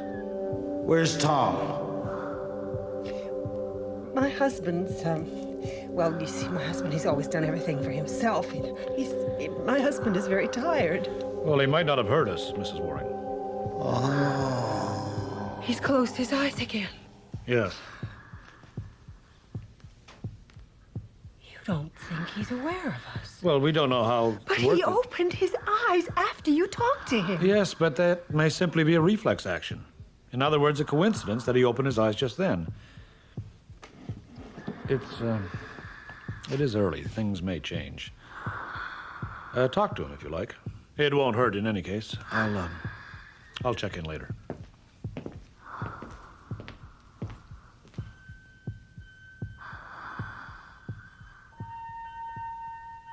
Henry?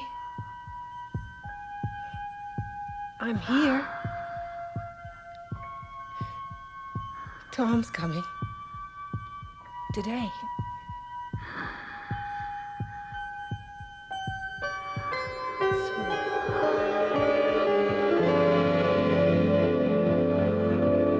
You didn't wake up all day? Not since this morning. He just lies there. Like that?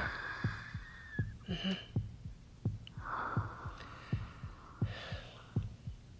I think it's best the kids don't see him like this. Yeah, right. Julie's got him downstairs. Look, I'll stay here tonight. You go down and she'll take you home. In a minute.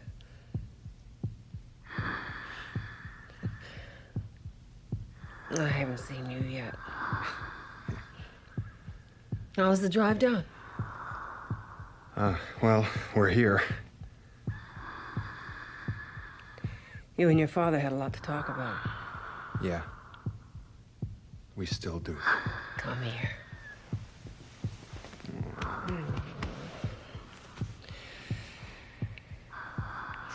Well, I'll see you in the morning. Right.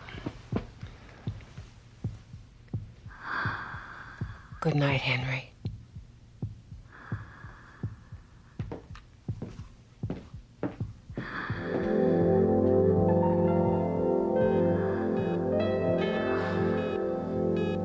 Dad? Dad? I was hoping you'd wake up for me tonight. I'm here, Dad. So? There's a lot of things I want to say. I don't imagine that I'm sorry is one of them. I gotta get some things off my chest here. And you got me where you want me now, eh? You always wanted me to be just the same as you, a younger version of yourself, and I never have been. But Dad, I done all right. Sure, you finished your lousy law degree. Any asshole can do that. What's that got to do with the real world? I'm making the money. Firm's offered me a partnership when I get back from vacation. That's cute. Me, I never worked for anybody. I couldn't have gone into business with you, Dad. I know that's what you wanted, but I am not cut out for real estate. I told you that. You never gave it a chance. And now there you are saying I told you so, and I'm successful. Well, I still don't buy it. You know that thing in the backyard when we were down visiting last year, when I told you I had to finish what I started, go my own way, all of that? Well, I didn't think it would turn out like it did. I bet you didn't. I would have handled things differently. Oh, that's big of you. I offer you the whole business and you want a loan to go off and finish learning how to be a little yes man. God, Dad, there's just so much that hasn't been said. Things are gonna be fine for me from here on in, and you don't worry about me. I'm okay. You were a nice kid, Tom. You're so serious and full of yourself. You make me nervous. Why the hell did you have to grow up? Darn! Tom, you've got to hold the mallet right. Like this, or you're never going to hit the ball, let alone get it through the hoop. Okay. You just listen to your dad. That's how you win. I'll tell you what. What? Since you're a little behind me, how about I give you a handicap? Say, 20 shots so you can catch up. 20 shots? No. Why not? 'Cause I want to play like it's supposed to be played, without any extra help. Someday I'm going to beat you fair and square. All right, then. That's the way we'll play. It's your turn. Right. Now, here's what a real swing looks like. There. You see that? The way your ball hit mine? Yeah. Well, in a situation like this, I can take my ball and put it right up against yours. See? then I can put my foot on my ball and knock your ball right out of play, wherever I want. Like this. It went right out of the yard. Right. And you'll have to start all over again. But I've still got another shot. All right, then. Fair and square.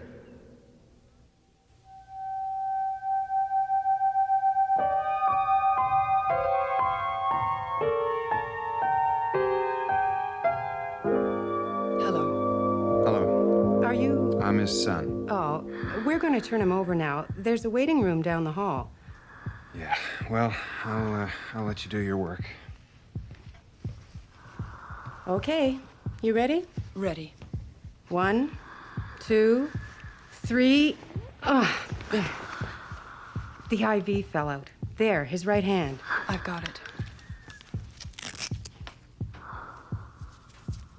There. Nice perfume, girls. Who's that? Oh, it's Mrs. Green again, next door. Help me, nurse! She just wants attention. Last night she thought there was a man in her room with a machine gun. Check Mr. Waring's pressure, will you? Sure. Nurse! I'm having a heart attack. St. Peter, dear, is that you? I haven't heard that one yet. I'll go check on her.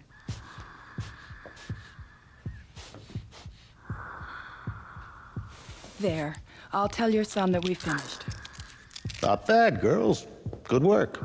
You each get an A, for now. Ask me in a month or a year.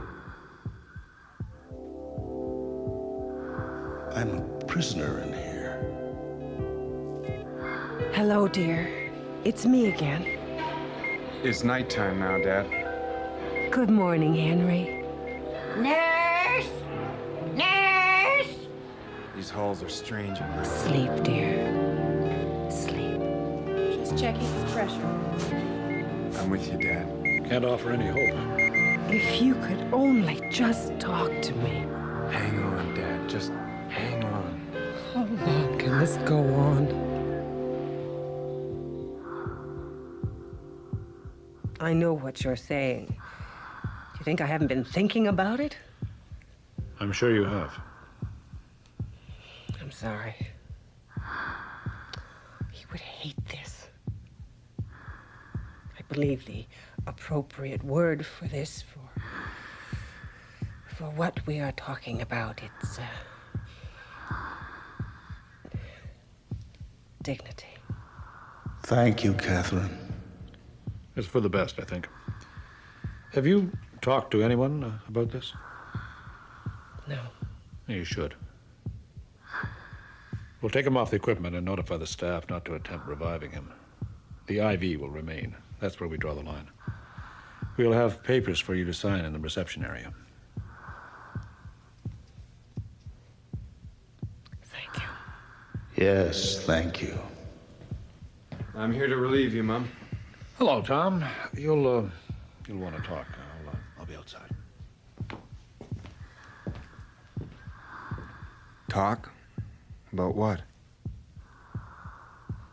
About the situation. It's the best thing. That sounds like a quotation. Tom, it is not fair to keep him. Fair? He wouldn't want to live this way. Wait. You don't know that. How do you know what he wants? Tom, listen to me. There's no handicap now. Fair and square, remember? Remember the game? I'm sorry, Tom. Yeah, so am I. You just go. Hmm? I'll see you in the morning. Yeah. The morning.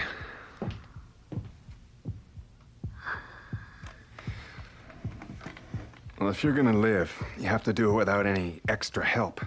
Do you hear me? I told you when I first got here that I wanted to talk to you. Here we go again.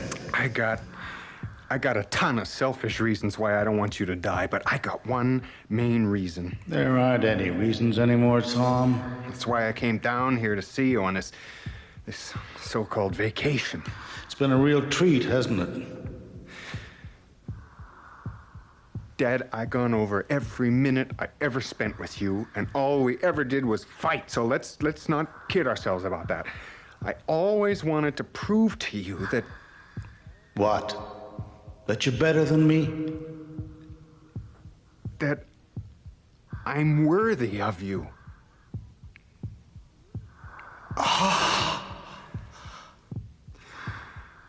And I'm looking at you like this in your eyes with no expression and just, well, you never said anything, to encourage me. And now, when you can't speak, well, I guess it's time that you and me came to some kind of agreement. Yeah, you're right. So, let's forgive each other. Yeah. And ourselves.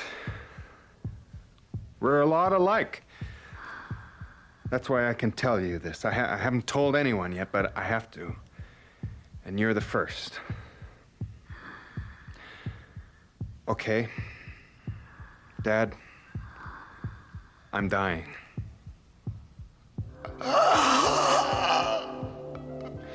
There's a spot on my lung. They found it too late. Oh, no. I'm worried about Julie and the kids. And I was hoping, that you'd be there for them. And Mom. To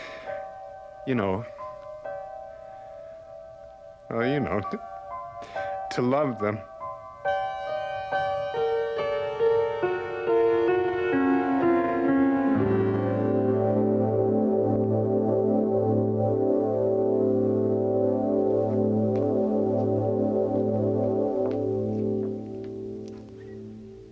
There you go, Mr. Waring. Thanks for the perfume, girls.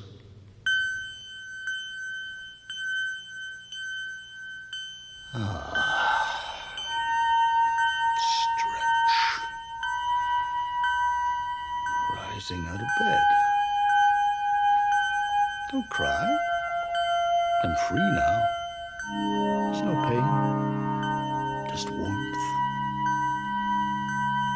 I'm sorry, Tom. I couldn't stay. Catherine, I'm not worried anymore. I have to go now. Goodbye. Hello? I'm Mrs. Green. Yes, Henry Waring. What happened to you? The man with the hood who was in my room with the gun? Yes? He finally shot me. Oh? I didn't hear the gunshot.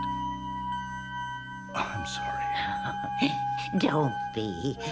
I'm glad he finally did it. I see. I'm dead now. Yes. I've been so impressed with your family, their devotion. Yes. Do you know which way we're supposed to go? There's so many different directions. Yes, well, none of them are clearly marked, are they? No.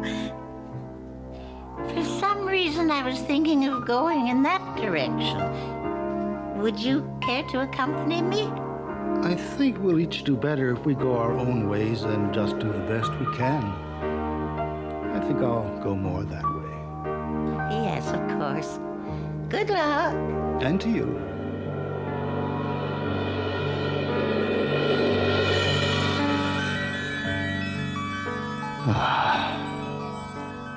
Miles and miles of open fields and gardens.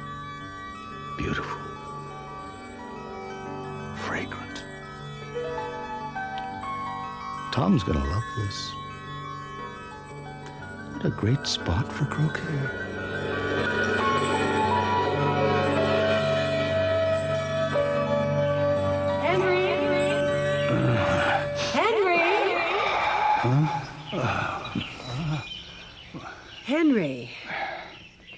Tom's coming today.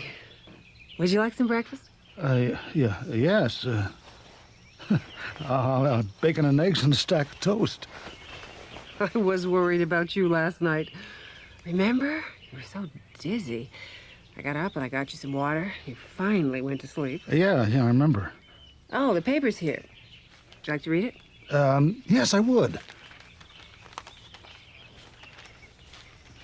Anybody we know who's died? Apparently not. My name's not here. Henry. You sure you're feeling all right this morning? Absolutely. I'm fine. Catherine, do we know a Mrs. Green? No. Why, is she in the obituaries? No, she isn't. Should she be? No. You want me to get you some breakfast? Yeah, I'll be right down. I'll take that as a promise. Yes, I wonder, do you have a patient there, a Mrs. Green? No, I'm an acquaintance. She's there? She died last night. Thank you. Henry! I'm coming.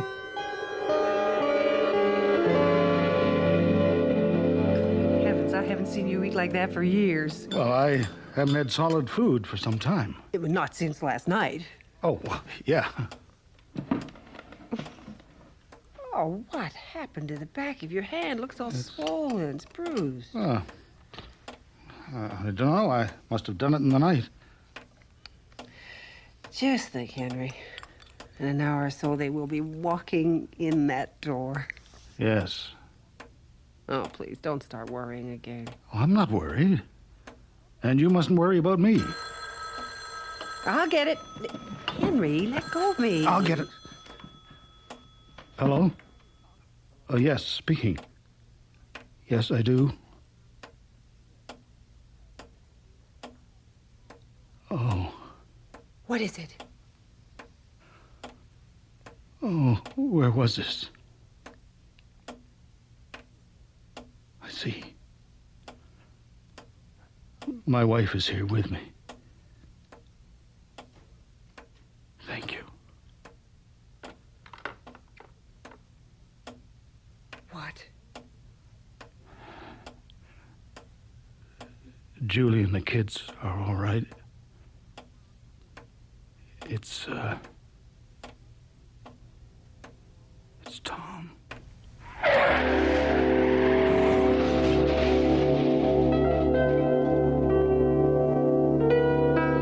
Who was driving to whom?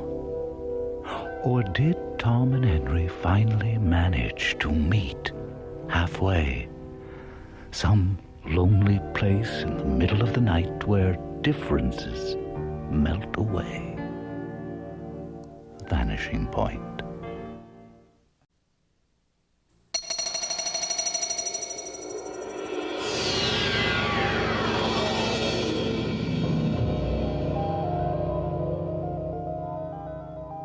Listen.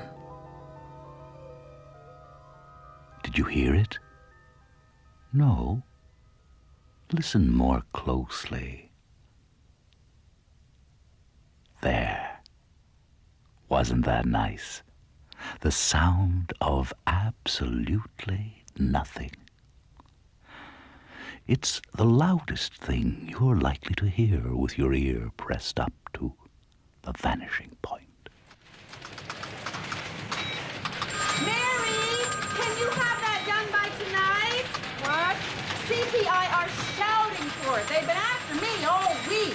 What did you say? Can you finish that tonight? No, I can't. There's too much of it. I'll come in early Monday.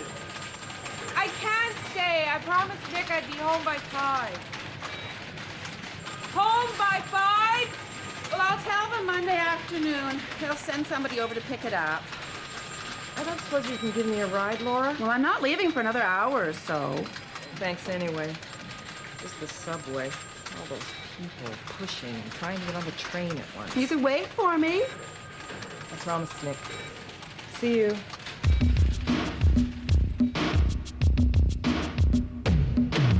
Mary has a problem. Noise. She looks like your average young woman trying to get a seat on the subway.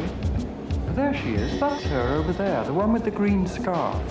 She doesn't know that that color doesn't suit her at all. Excuse me. Could I sit here? She hates the journey to and from the office. Look at her sitting there, not reading like the other passengers, but with her eyes shut tight. She's thinking about Nick. Now, Nick doesn't mind noise. He never has. His parents bought him a dirt bike when he was 12. He was a bright kid, and it was a reward for good grades. He rode the bike round and around the quiet streets, round and around and around. The neighbors appealed to his parents. They offered him bribes. They told the cops. But the cops were too busy with violent crimes and parking offenses to bother about one kid on a dirt bike. So finally, and that was when Nick understood how unpopular he was in his home area, they strung a rope across the road. Imagine, they could have killed the kid. People don't always think.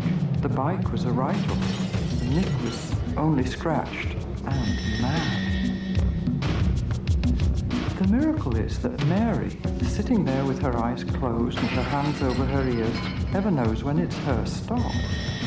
It's instinct, you know, that leads her back to Nick. She's like a homing pigeon going back to the roost.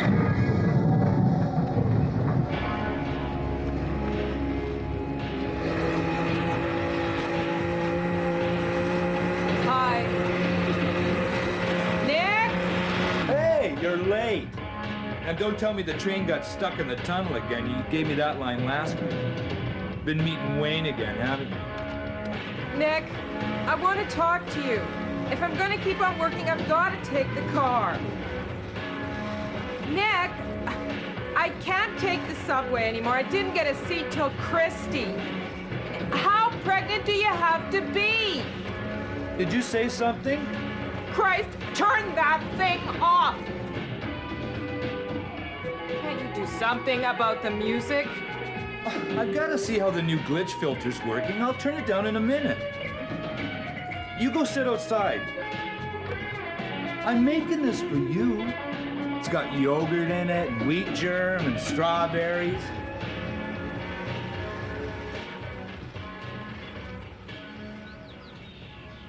Now then, taste that. Oh, it's lovely. Thanks, Nick. Oh, it was awful at the office today. There's more work than we can handle and deadlines we can't really meet. Well, you won't have to work there much longer, honey. What do you mean? Have they given you a raise? Promoted you? No, they fired me. Did she hear him? Oh, no. She's too busy trying to figure out what he's really put in that drink. Strawberries, you said. And wheat germ. And yogurt. So, what are we celebrating? Well, I want for us to have a healthy baby. Healthy mother, healthy child. Your mother called me at the office today. Yeah? What did she want? Just to give us a crib and some blankets and a high chair and a christening gown. Do we have to have the baby christened? Wait a minute. Hey, Joe, will you turn that thing off? You've got 24 hours a day to cut your grass, and you decide to do it. Well, I'm trying to tell my wife I lost my job today. So maybe you'll have time to cut your lawn. It looks like a goddamn hayfield. And the weed! I'll cut it when I'm good and ready. When Nick was 17, his parents gave him some money and he went right out and bought a Harley Davidson. He stopped going to school and set out to ride to Vancouver to see life and find himself. Listen to that engine. There's nothing like it, is there? Mary wrote to Nick every week, but never knew if he got the letters or not. Dear Nick, the ring you gave me before you left. Dear Nick, my tennis game is improving a lot. Dear Nick, I miss you very much. Dear Nick, last week I went to the school dance with Janice and Al and Wayne. After 2 years of adventure, lucky still to have the bike and the clothes he stood up in, he came roaring back across the country and went to work in a body shop and garage. He hadn't found himself, but he had learned a lot about engines, and he was just great at taking things to pieces. To protect his ears from the appalling sounds in the shop, Nick wore his Walkman all the time.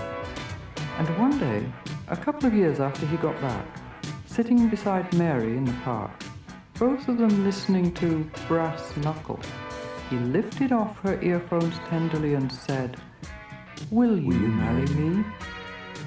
Yes. So you said yes. Yes, of course I said yes. Who wouldn't have? He's tall and dark and has a big, friendly family who eat dinner together twice a month. It was like being welcomed by a pack of dogs. Nice dogs, with soft paws and wet noses. His parents were so pleased he was getting married that they gave him a room full of stereo equipment, including a synthesizer, and he spent the entire honeymoon composing wild music.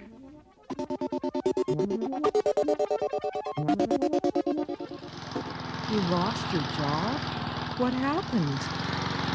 It wasn't my fault. I couldn't hear the machine. We had the grinder on. And I was listening to that new guy on CFM, and this new Mercedes, it got kind of dented up a little. What are you gonna do? Don't worry. I've got a line on something better, bigger, real money, my kind of job. You won't have to go to that office much longer. Nick. So, as you can see, she had this way of believing him. Now, her parents were not so thrilled about the wedding, and you can understand why. They did pay for the flowers and the champagne, but they didn't exactly join in the festivities. They were quiet, studious people who wanted their girl to go to university and spend lots of time in the library. But Mary was 19. And at that point in my life, end of grade 12, I'd read all the books I wanted to read. And he had this way of kissing me that drove me right out of my mind.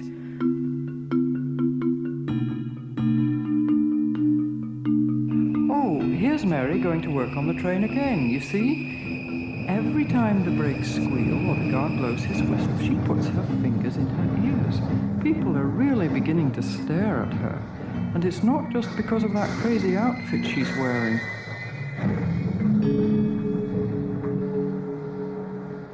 Mary?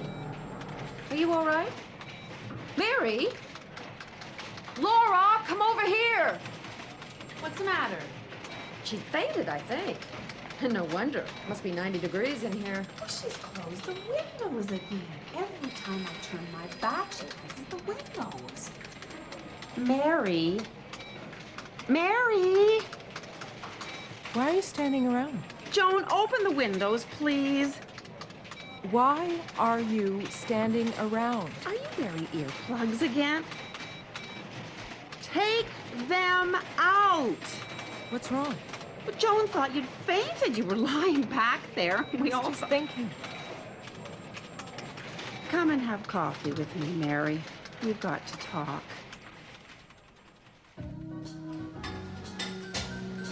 Did something happen over the weekend? Nick lost his job, that's all. Oh. Coffee? Juice, please. Well, he'll be all right. He'll get another job. I keep trying to talk to him.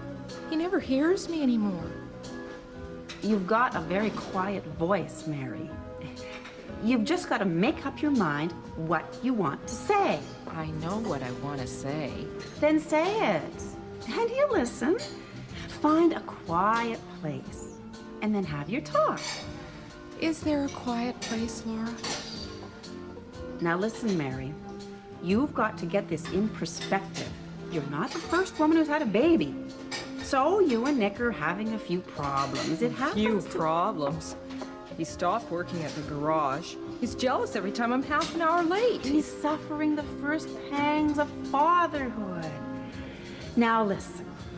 You take him out to a nice restaurant. Candles, wine, steak. No, if I thought that would work. It works, believe me. Now, let's get on with the CPI material. They want it yesterday. Mary, you are coming back to work after the baby, aren't you? After your leave? You've got your career to think of. You've done so well the last 5 years. You can't just let it go. I can't go on working here. I need to be able to think.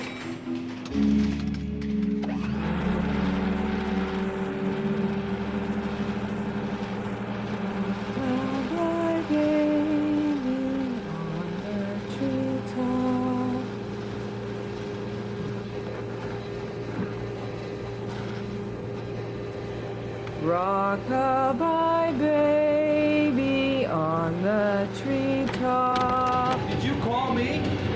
You want to talk to me? Rock-a-bye, baby, on the treetop. Are you wearing those goddamn earplugs again? Well, take them out. You can't do that. What do you do after the baby's born? You won't be able to hear him cry. Don't worry about that.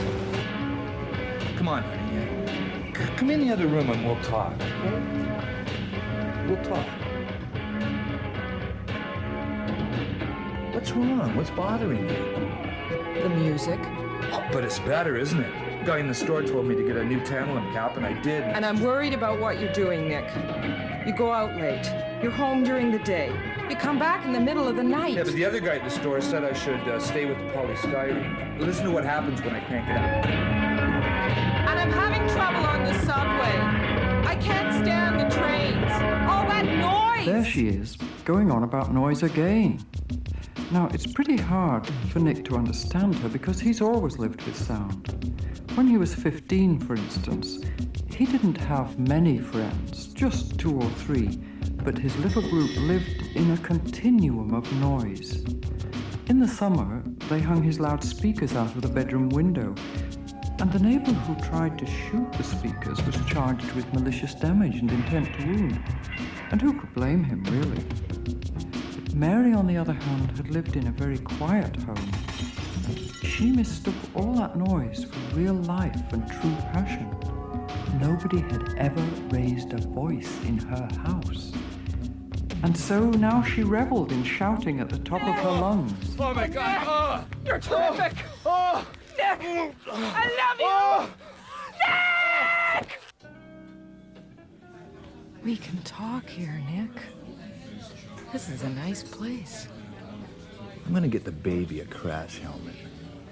He won't, or she won't, be able to ride a bike for a year or 2, Nick. Shrimp cocktail for you, sir.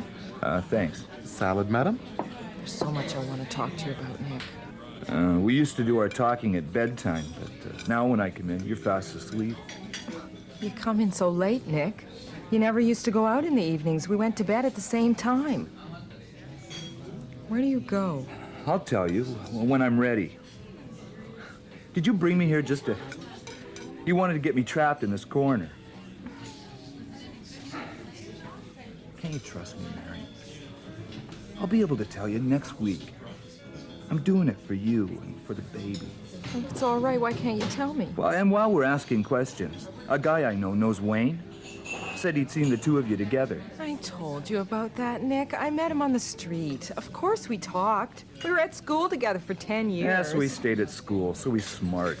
We came here to talk, Nick, not to rake up the past. You started it. With your crazy questions, why can't you believe me? Trust me. Wait and see. I don't ask crazy questions. You ask. Every day you ask crazy questions. Is everything all right here? Enjoying your dinner? No. You stay here, Mary. Finish the wine. Well, I'm not drinking wine. Oh, finish your meal. I've got to meet somebody. I'll be back later. Nick? Nick? ordered steaks, Nick. They got married and lived in a tiny apartment until the super asked them to move. Other tenants had complained about the music and the way they shouted when they made love. You see, Nick being her only lover so far, Mary had no idea that you could make love quietly and whisper the words. And so his parents offered to help them out and put a down payment on a house in a quiet suburban street, way beyond Nick and Mary's means. A mistake. Nick saw Mary as a princess and wanted her to have everything his sisters had. It was simply a matter of pride with him. And of course he got into debt. But she was happy. Her parents could see she was happy and came to visit every 2 weeks. They brought little gifts for the house and made a real effort to like Nick. Now, one day, after 4 years of living in the house, Mary realized that she and Nick never really talked to one another. They listened to music together, ate meals together, used the Cuisinart and the dishwasher and the coffee grinder together, but... Nick, listen, I'm worried. I want us to talk to each other. Nick, come and talk to me. Honey, don't worry. I'm here. Come on. Lie down. Here, beside me. There. He reassured you, didn't he? And look what happened. You got pregnant. I get this feeling, Doctor, that I want to go away to a desert island. There's so much noise everywhere. The baby won't be able to hear me sing.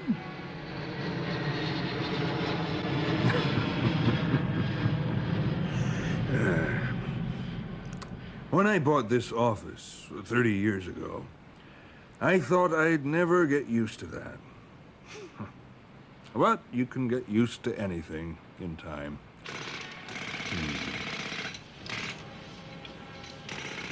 Just a minute. I'll close the window.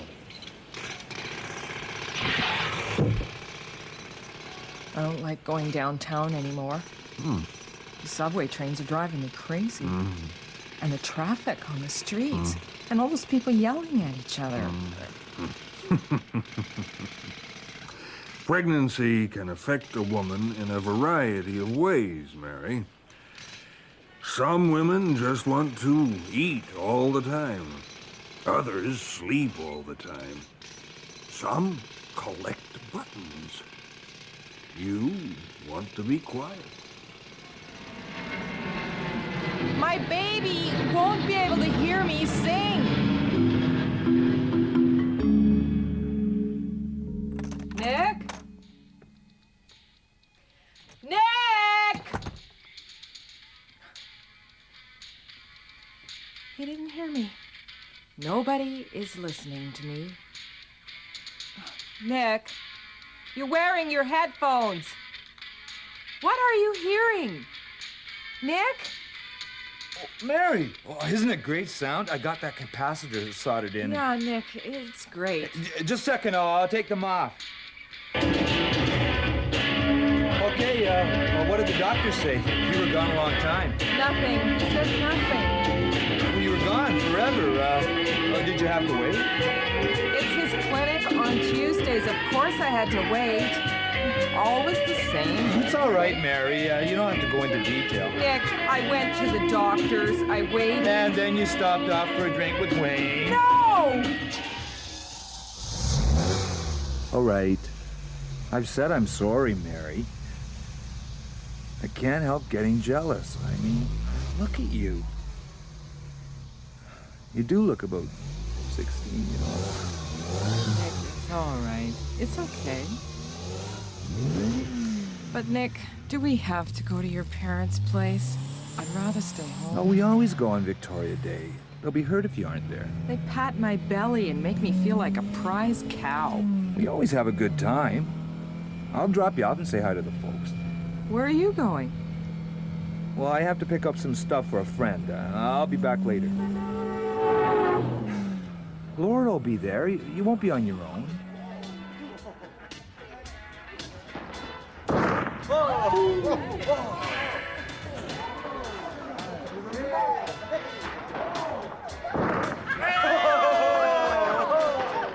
Oh, they're better than ever this year. I can't stand it.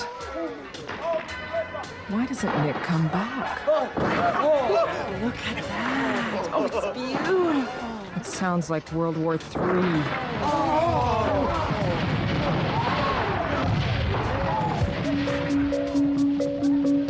Mary began to realize that on most days, she never heard a human voice used at a normal speaking level at all. She heard a whole lot of noises she didn't want to hear. She heard music and machines, and she heard voices trying to reach her through all those other sounds. She didn't understand that it was life.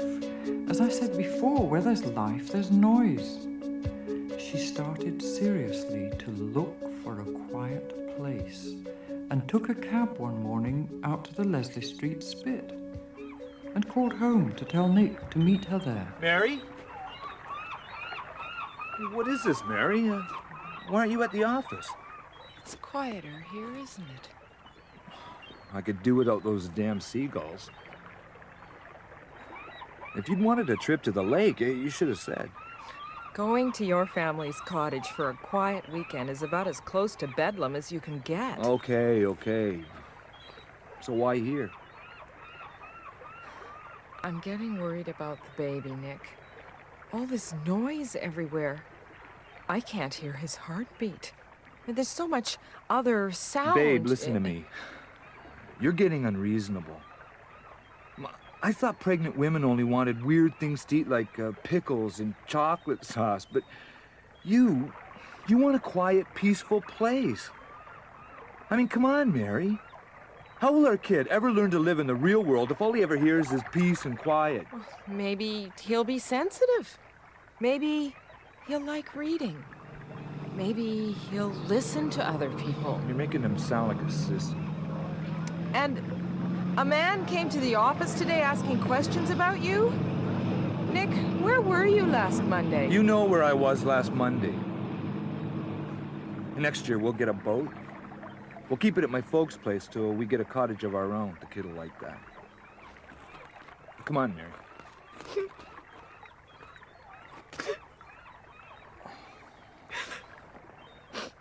Look, what did you want to tell me, eh?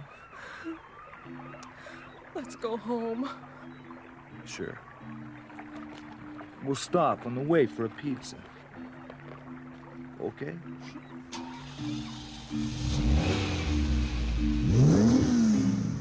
Then she found an even quieter place right there in the house, under her nose, so to speak.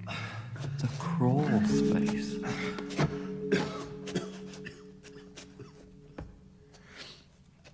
It's quiet here, isn't it, Nick? It's filthy.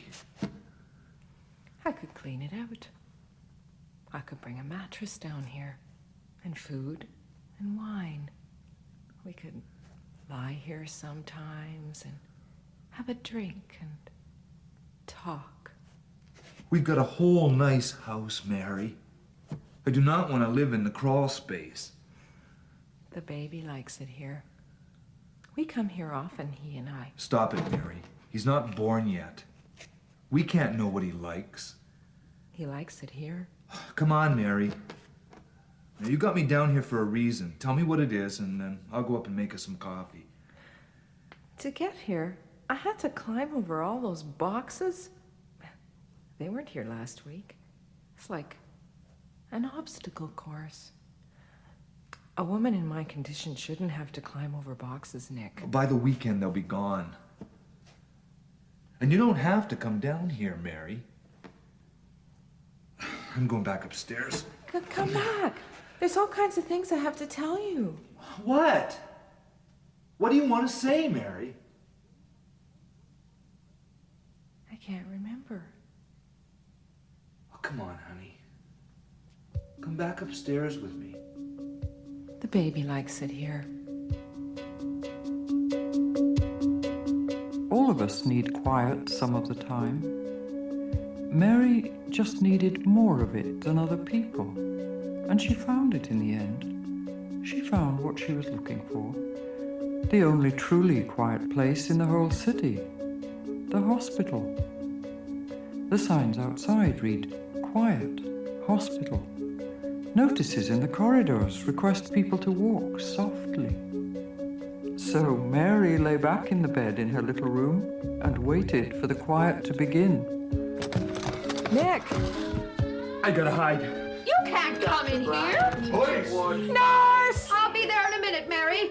You can't come in here. This is a quiet place. I can't have my patients disturbed. Get out of that closet, you! Shut up! Nick, you can't stay in there. Be quiet, Mary. Police! You can't disturb my patient like this. It's all right, Mary. You don't have to talk to them. We saw him come in here. We've been following him. He's in the closet. Leave me alone! You got no evidence! A warrant. Get out of here. Not your client! Oh, Mary! They promised me there would be quiet here. That has to happen. Quiet! All right. We'll just come back and ask her some questions later. The stolen things are in the basement. In big boxes. About 10 of them. Mary! Goodbye, Nick. You're under arrest. Anything you say will be held against you in a court of law. You have the right to counsel. If you can't afford one will be furnished you by the court.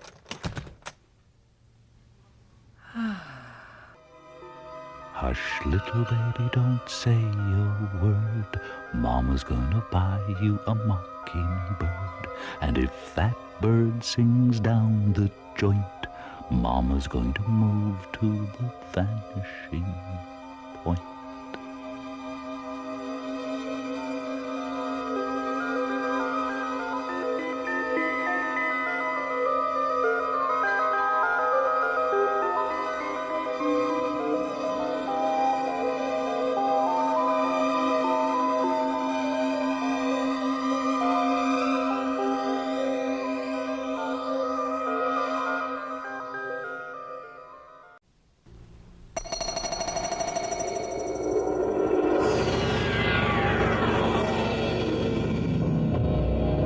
Where do we come from?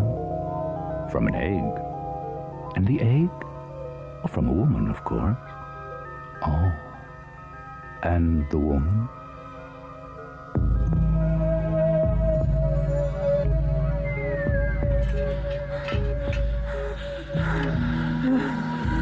Claire! No, no, no. Claire! No. Claire, it's me, David. Mercy. You're all right now. Have mercy on me, O Magnimator. Spare me. Release Claire, me. what's the matter with her, Doctor? Can't you hear me? Send me not to... Oh, pain. She must pain. be hallucinating. The anesthetic sometimes has this disorienting effect. There, she's coming out of it now. It's over, Claire. Look. It's a girl. A beautiful baby girl. Take it away. Claire. It's not mine. That's not my child. Of course it's yours. How can it be? It only has 2 legs. And 10 fingers and 10 toes. It's all there. Well, of course she does. Don't worry, Claire. Your baby's absolutely perfect. There, you see? Don't you understand? Can't you see? This baby should have been born to a human. She's asleep now. No, don't get up. I've given her a sedative for the night. Will she be all right? Physically, yes. Most women recover from a cesarean in about 8 days. Emotionally, I don't know. 26 hours is a long time to be in labor. Dr. Borland, I've never heard Claire talk like that. Well, she's had a pretty rough time. But why would she reject her own baby? Well, some women subconsciously reject the idea of motherhood and... But we planned this baby. A September baby, and that's when the new season starts. Most of Claire's promos are on the air by then, so... She's going back to work right away, then, is she? Well, she's on leave, and now that I've got a desk job... What? No more chasing headlines? Oh, well, Claire felt... Well, we both felt... She's been left alone too much, and with the baby... Well, we wanted everything to be just right. I mean, let's face it, I'm no help to anyone dodging bullets in Beirut. I see. Well, it must be something else then. Perhaps the anesthetic triggered some long-buried childhood memory. Or maybe she feels she's failed. At what? You know, women like Claire who postpone having their babies until everything is just right, they invest a great deal in the experience, and if it doesn't live up to their expectations, well, give her time, Dave. It's all just a matter of time. Wait until you've taken care of the baby for a few weeks. Then you'll lose that feeling of strangeness. I felt the same way when you were born. She reminds me so much of you, Claire. She's smaller, of course. She's so small. Is she getting enough milk? Mother, she's always hungry. It's always time to feed her. She sucks for an hour every 2.5 hours. Oh, of course, I know that. I didn't mean to be critical. Well, you are. Dinner time. Oh, did I tell you? I got a letter from the insurance people. There's no beneficiary. Beneficiary? I don't believe this. Jell-O again? Doctor's orders. Your tummy's in no shape yet to take on solids. Don't remind me. Your father never got around to signing the papers, so all the money goes to the estate. Can you believe it? Married for 35 years and I get nothing. I can't believe Daddy would leave you nothing. Oh, I'm not blaming your father. I should have spoken up. But I'm just not made that way. I've always been too lenient with the people I love, afraid of hurting their feelings, I suppose. Mother, if you need help... You know, I lie awake nights worrying about everything. Yes, I worry about you and the baby and wonder how you'll manage. Mother, we've been through all this before. David's working regular hours now, and You think someone who has a baby and leaves it after 2 weeks... 8 weeks... ...to go back and to I'm work not leaving is her. going to have the same relationship with that child as someone who has been there all along? Mother, why can't you for once, just once, be on my side? I am on your side. Where I come from, the mothers stick together. Where you come from? I can't remember all of it. Just bits and pieces. The color of the sky. And... Claire, are you all right? Have you had your pain pill? I'd better ring for the nurse. No, don't. It's nothing. It's just something I must have dreamed about while the baby was being born, you know, when they had to put me under. Oh. Well, it was all worth it, wasn't it? The pain, I mean. I just wish your father could see her. His first grandchild. You know. Just a beautiful dream. I sometimes think if your father had loved me a little more and his work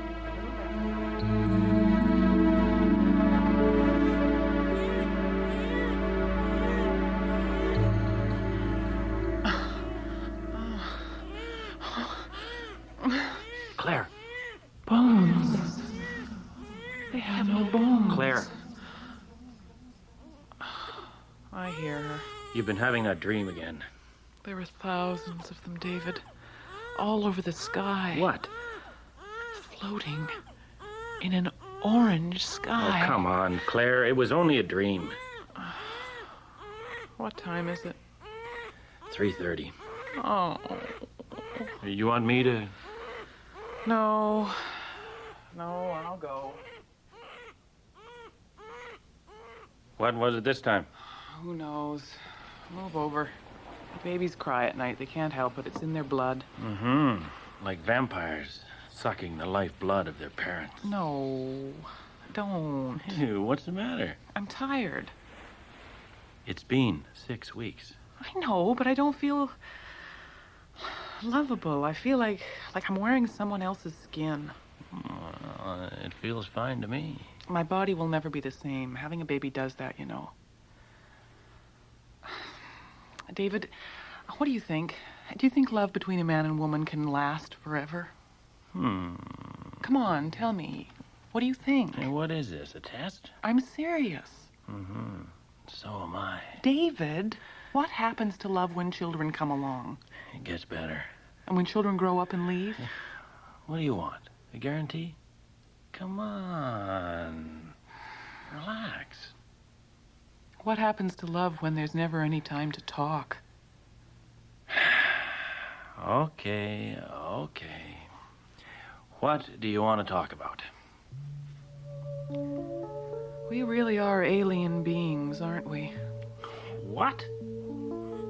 Oh, no, not again. again? Well, that answers That's one of the your third questions time about what tonight. happens to love when kids come along. What's it going to be like when I go back to work? Hey, I'm here too, remember? Sorry I missed the staff meeting, Jack. The baby. No, it's okay. There's nothing wrong, I hope. No, thank goodness. The doctor says she started teething a bit early, that's all. I guess I just overreacted. You want to get the door? So you've been back, what, a month and a half? 2 months. Well, look, now, I don't want to pressure you or anything, but, well, if we don't get those Urban Life promos packaged and on the air by the end of March, we lose the account. It's now February the 10th. I realize that. Claire, when you joined our little group here, it was on my recommendation. I know that, Jack, and don't think I don't appreciate You it. see, everybody pulls their own weight around here. I mean, look at my desk. I'm going to be here all night just going over these program schedules. I'll try to organize my time better. Yeah, look, I know life can be difficult for new mothers. Nights especially, I understand that. God, when Joey was a baby, I'd have given anything for a decent night's sleep. How old is he now? He's 10. I got a letter from his mother. Says he's doing just great. She's getting married again. So, you won't be late, will you? No, of course not.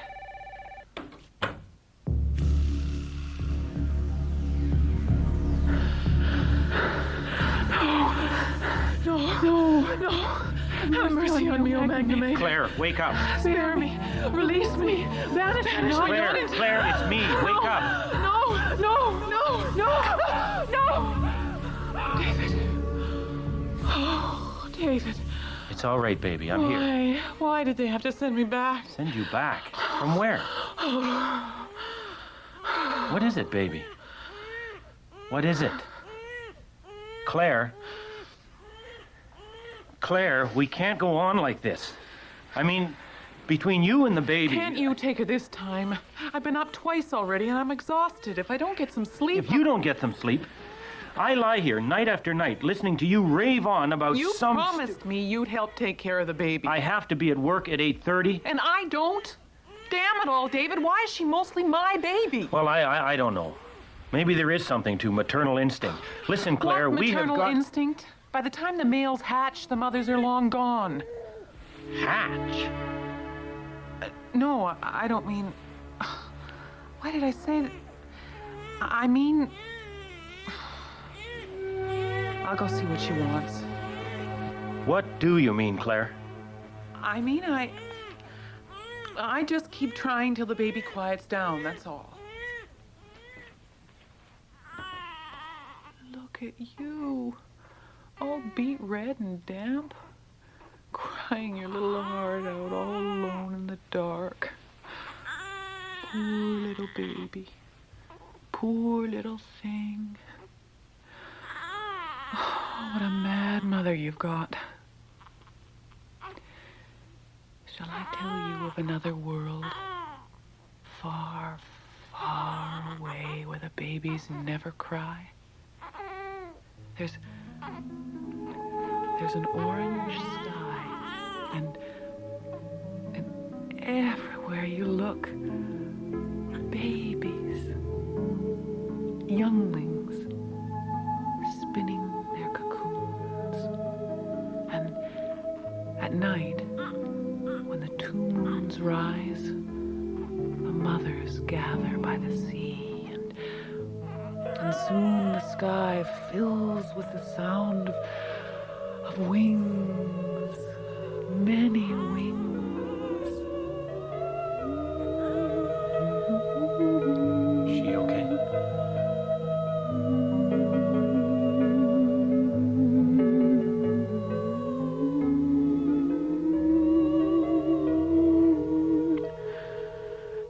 Look, she recognizes the melody.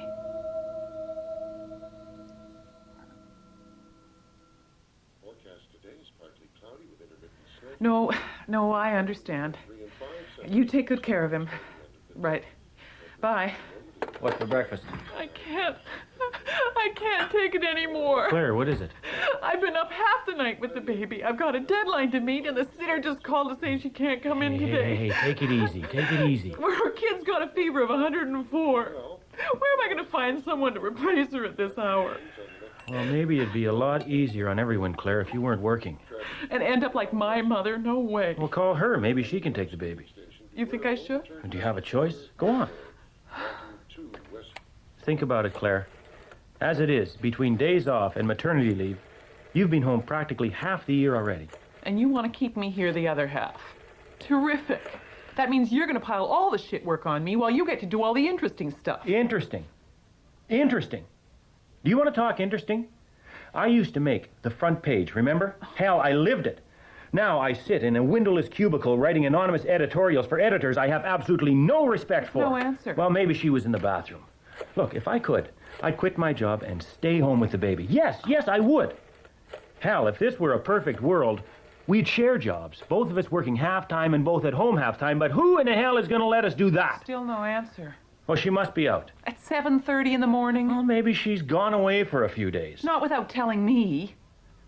David, I'm worried. Well, call her super and ask him to look in on the apartment. You think something's wrong? No. It's just a precaution, just in case. You check the baby and I'll make the call. Make sure she's okay. Not there? What do you mean he's not there? He's in the hospital, a gallbladder. His wife's gone up to the apartment with a passkey. She said she'd call back as soon as... Mother? Mr. Coleman? This is Mrs. Coleman. Is my mother... I went up to your mother's apartment, Mrs. Coleman. I rang bell and knocked. When there came no answer, I went in with key. Your mother was lying on floor, Mrs. Coleman. Claire, what is it? I think she has a tech of some kind.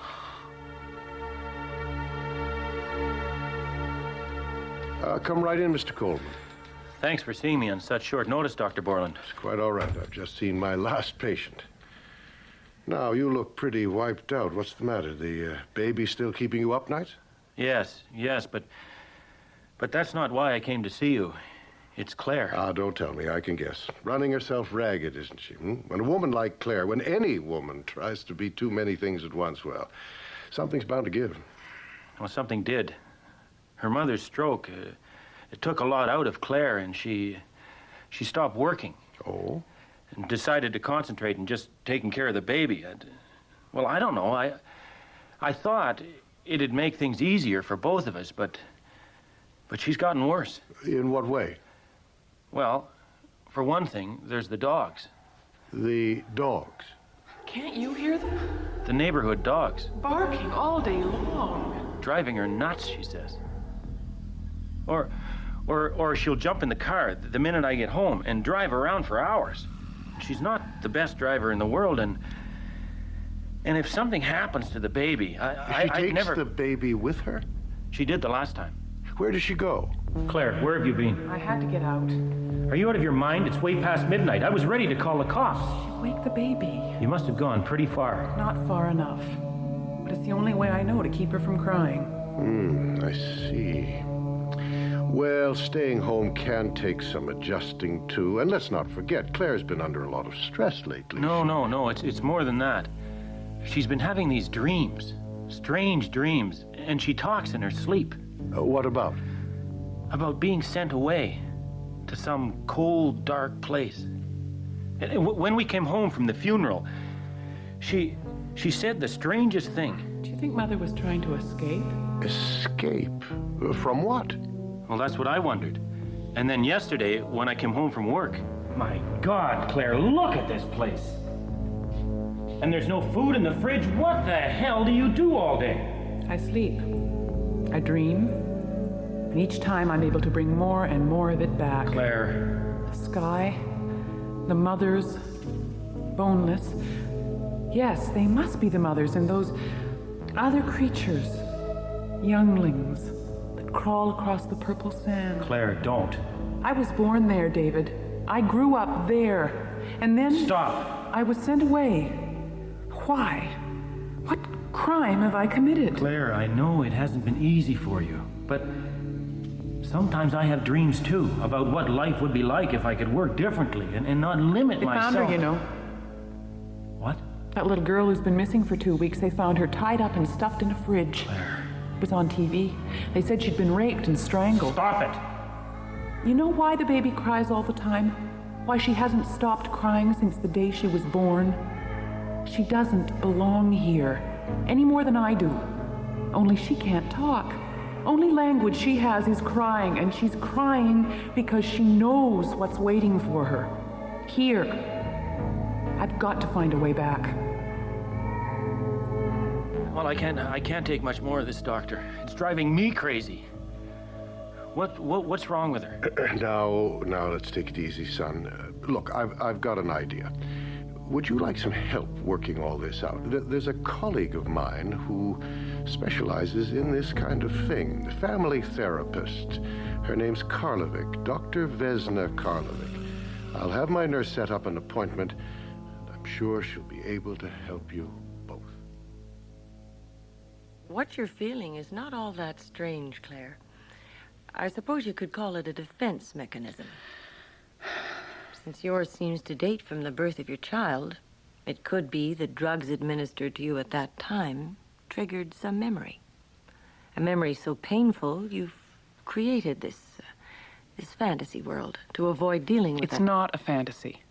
Well, let's find out. You do want to find out, don't you? Yes. Oh, yes. Good.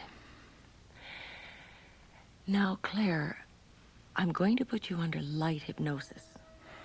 So lean back and close your eyes and relax. I want you not to think of anything. Just let your mind relax and your body relax. And you're very, very relaxed now.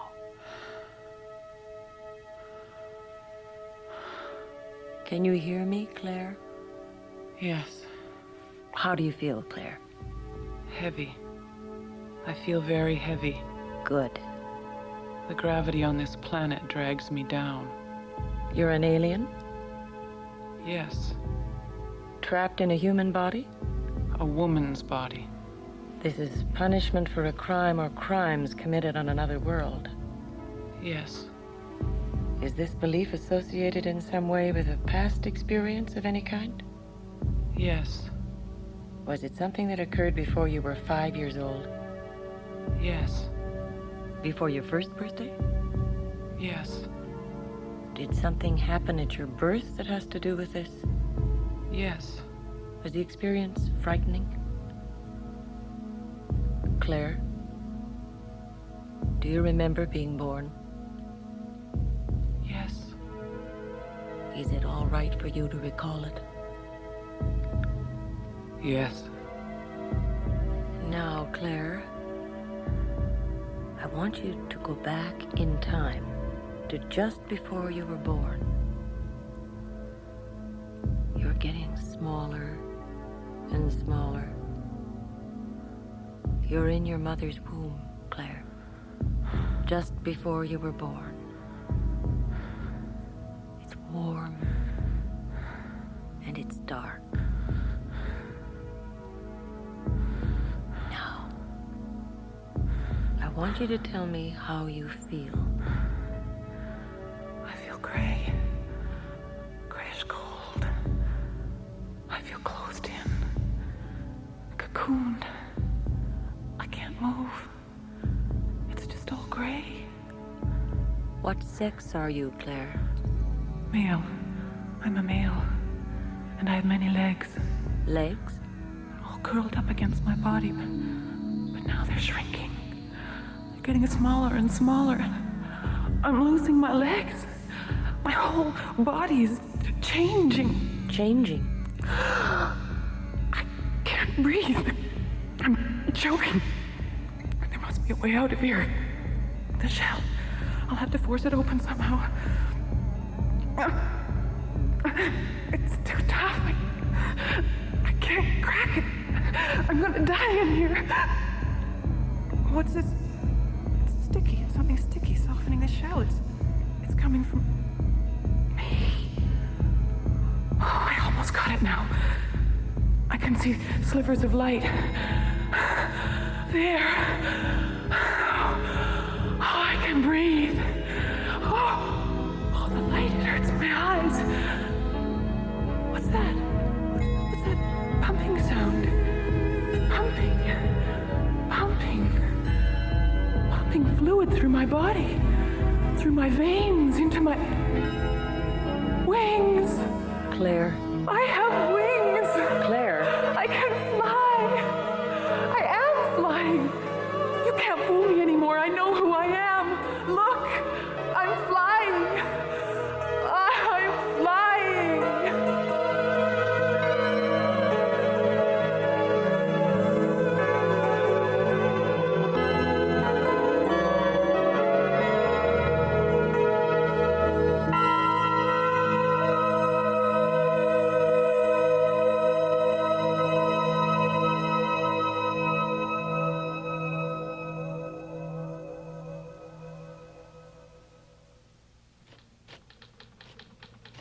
Mr. Coleman. Yes.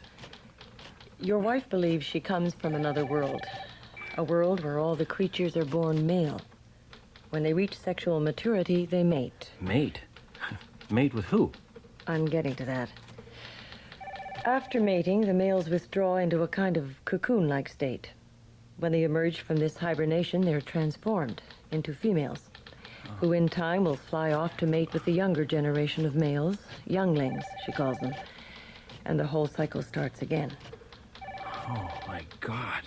Her delusion is so deep-rooted, she needs psychiatric care. Let me refer you to... No, I won't let them take you from me. I know how to get us back. Back to where we both belong. Back to...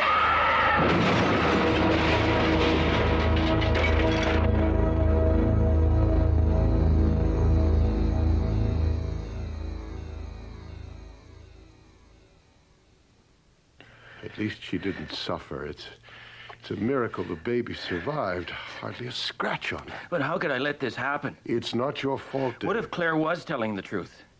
What if there is another world and... Pull yourself together. You've got a child to think of now. Yeah. Yes, you're right. The baby. But what if the baby is... Order! Order in the place of judgment! Tariman, you have broken the circle, escaped from the place of chastening, initiated the hastening of another transgressor. Fortunately, her host body sustained little damage. However, this in no way mitigates the seriousness of your offenses, Tariman. Magnimator, please, tell me, why was I condemned to life as a female on that primitive planet? What was my transgression? You were found incapable of loving anyone but yourself. For chastening, you were banished to a world where love is so highly prized that those who feel its lack willingly enslave themselves for it. But how can there be love between master and slave?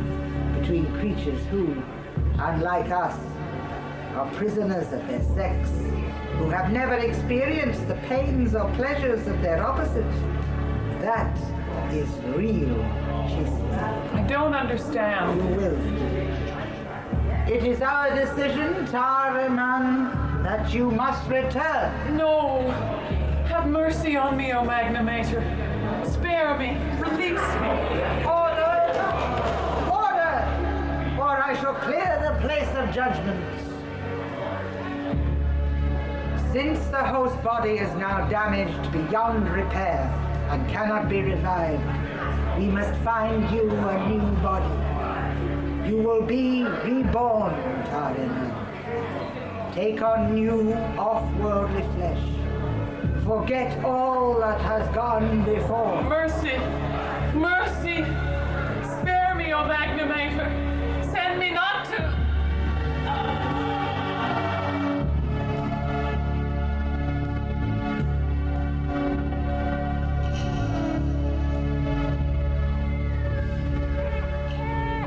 Congratulations, Joan. It's a boy.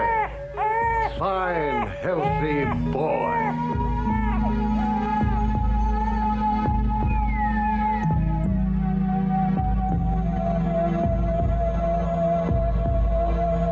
A second chance.